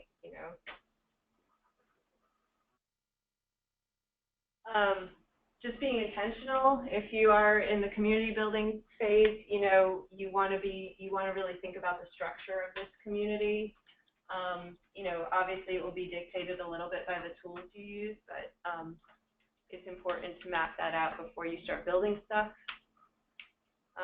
User experience, where you're like testing, wireframes if you've got a new system or just a new interface, doing user testing and seeing, which do you like better, A or B? Okay, let's design that out and go from there. This kind of gets to the adoption model, but when you think about whatever it is that you're building, what the user journey is like when somebody first comes in there, what's the first thing they want to do? What's the first thing they're going to look for? It's the same for a content repository, just like it would be for a community tool or an intranet. Mapping that out intentionally is really helpful. Having an actual plan for how people will adopt and engage, and what are like the routine kind of activities you'll do to support that. There's a lot of engagement planning, and I'm a big fan of the diffusion of innovation curve and using the techniques that go along with each stage to help you. More planning. Here's some search tools, thinking about, again, it's all about search really. So whatever tool you're using for content, it's figuring out how you can get search to work, because at the end of the day, that's really the only thing that will work when you're talking about the volumes of content. That's going to look different depending on what kind of system you're using, but everything from SharePoint to, you know, the most expensive deluxe platform, you know, you have to think about ahead of time how you're going to build it out in order for search to work properly. In particular, SharePoint, the search will not work properly unless you do certain things to it, and you know, and it needs to continually be optimized, and so work to do there. Thinking about bringing all relevant content into one place, so like LMS is often this kind of another island off on its own. If you have a learning management system or you have formal learning materials that you use, they often live separate from other things. How can you create a learning experience that is about people as much as it's about learning content? You know, this is about bringing content into the community layer. So again, just connecting the dots. So if you have community, can you have the content in the community so that it's all kind of together in one place? Things like version control, obviously those are more simple, that's easy. You know, here are things like BD analytics. Here's the famous dashboard. You know, once your data makes sense, it's easy to make dashboards make sense. This is more about communicating out. So thinking about, again, from the database to the people inside your organization that need that data to how can you, I mean, that's when a lot of organizations see a value there, is how can you feed it out to the public. This is about actually measuring the real adoption of your tools. So somebody mentioned earlier, like, yeah, we had Yammer, but who was actually looking at the content? So you want to make sure that you're able to measure things like how many people are logging in and what are they doing in these places and what are they looking for, and reporting that out to everyone. Social network analysis or interactions mapping is another way of telling that story and showing value. You're promoting use and showing value, so that's where you want to go with your measuring. And I apologize, this is a lot. I'm just running it through it, but you'll get the slides. Self-service, portals. Again, you know, the idea of sort of self-service, I think, is a great concept when you're under-resourced, which we all are. So how can you turn things into needs that people have where they could go and actually find the answers when maybe there's only one staff person who needs to contribute ideas or information, but the same questions are getting asked over and over, much like any software company or, you know, others do. You can do that internally. So those are just a flurry of ideas. I just wanted to show you kind of some shots of what that looks like. I think any questions about just what you saw or anything specific about what this actually looks like that you didn't see? Again, not enough time to dive in, and it's getting late. So 3 more thoughts to leave you with. Yes, sorry, I have a question. Yeah. Way back to when you were talking about KMIT Council, some kind of advisory body for this.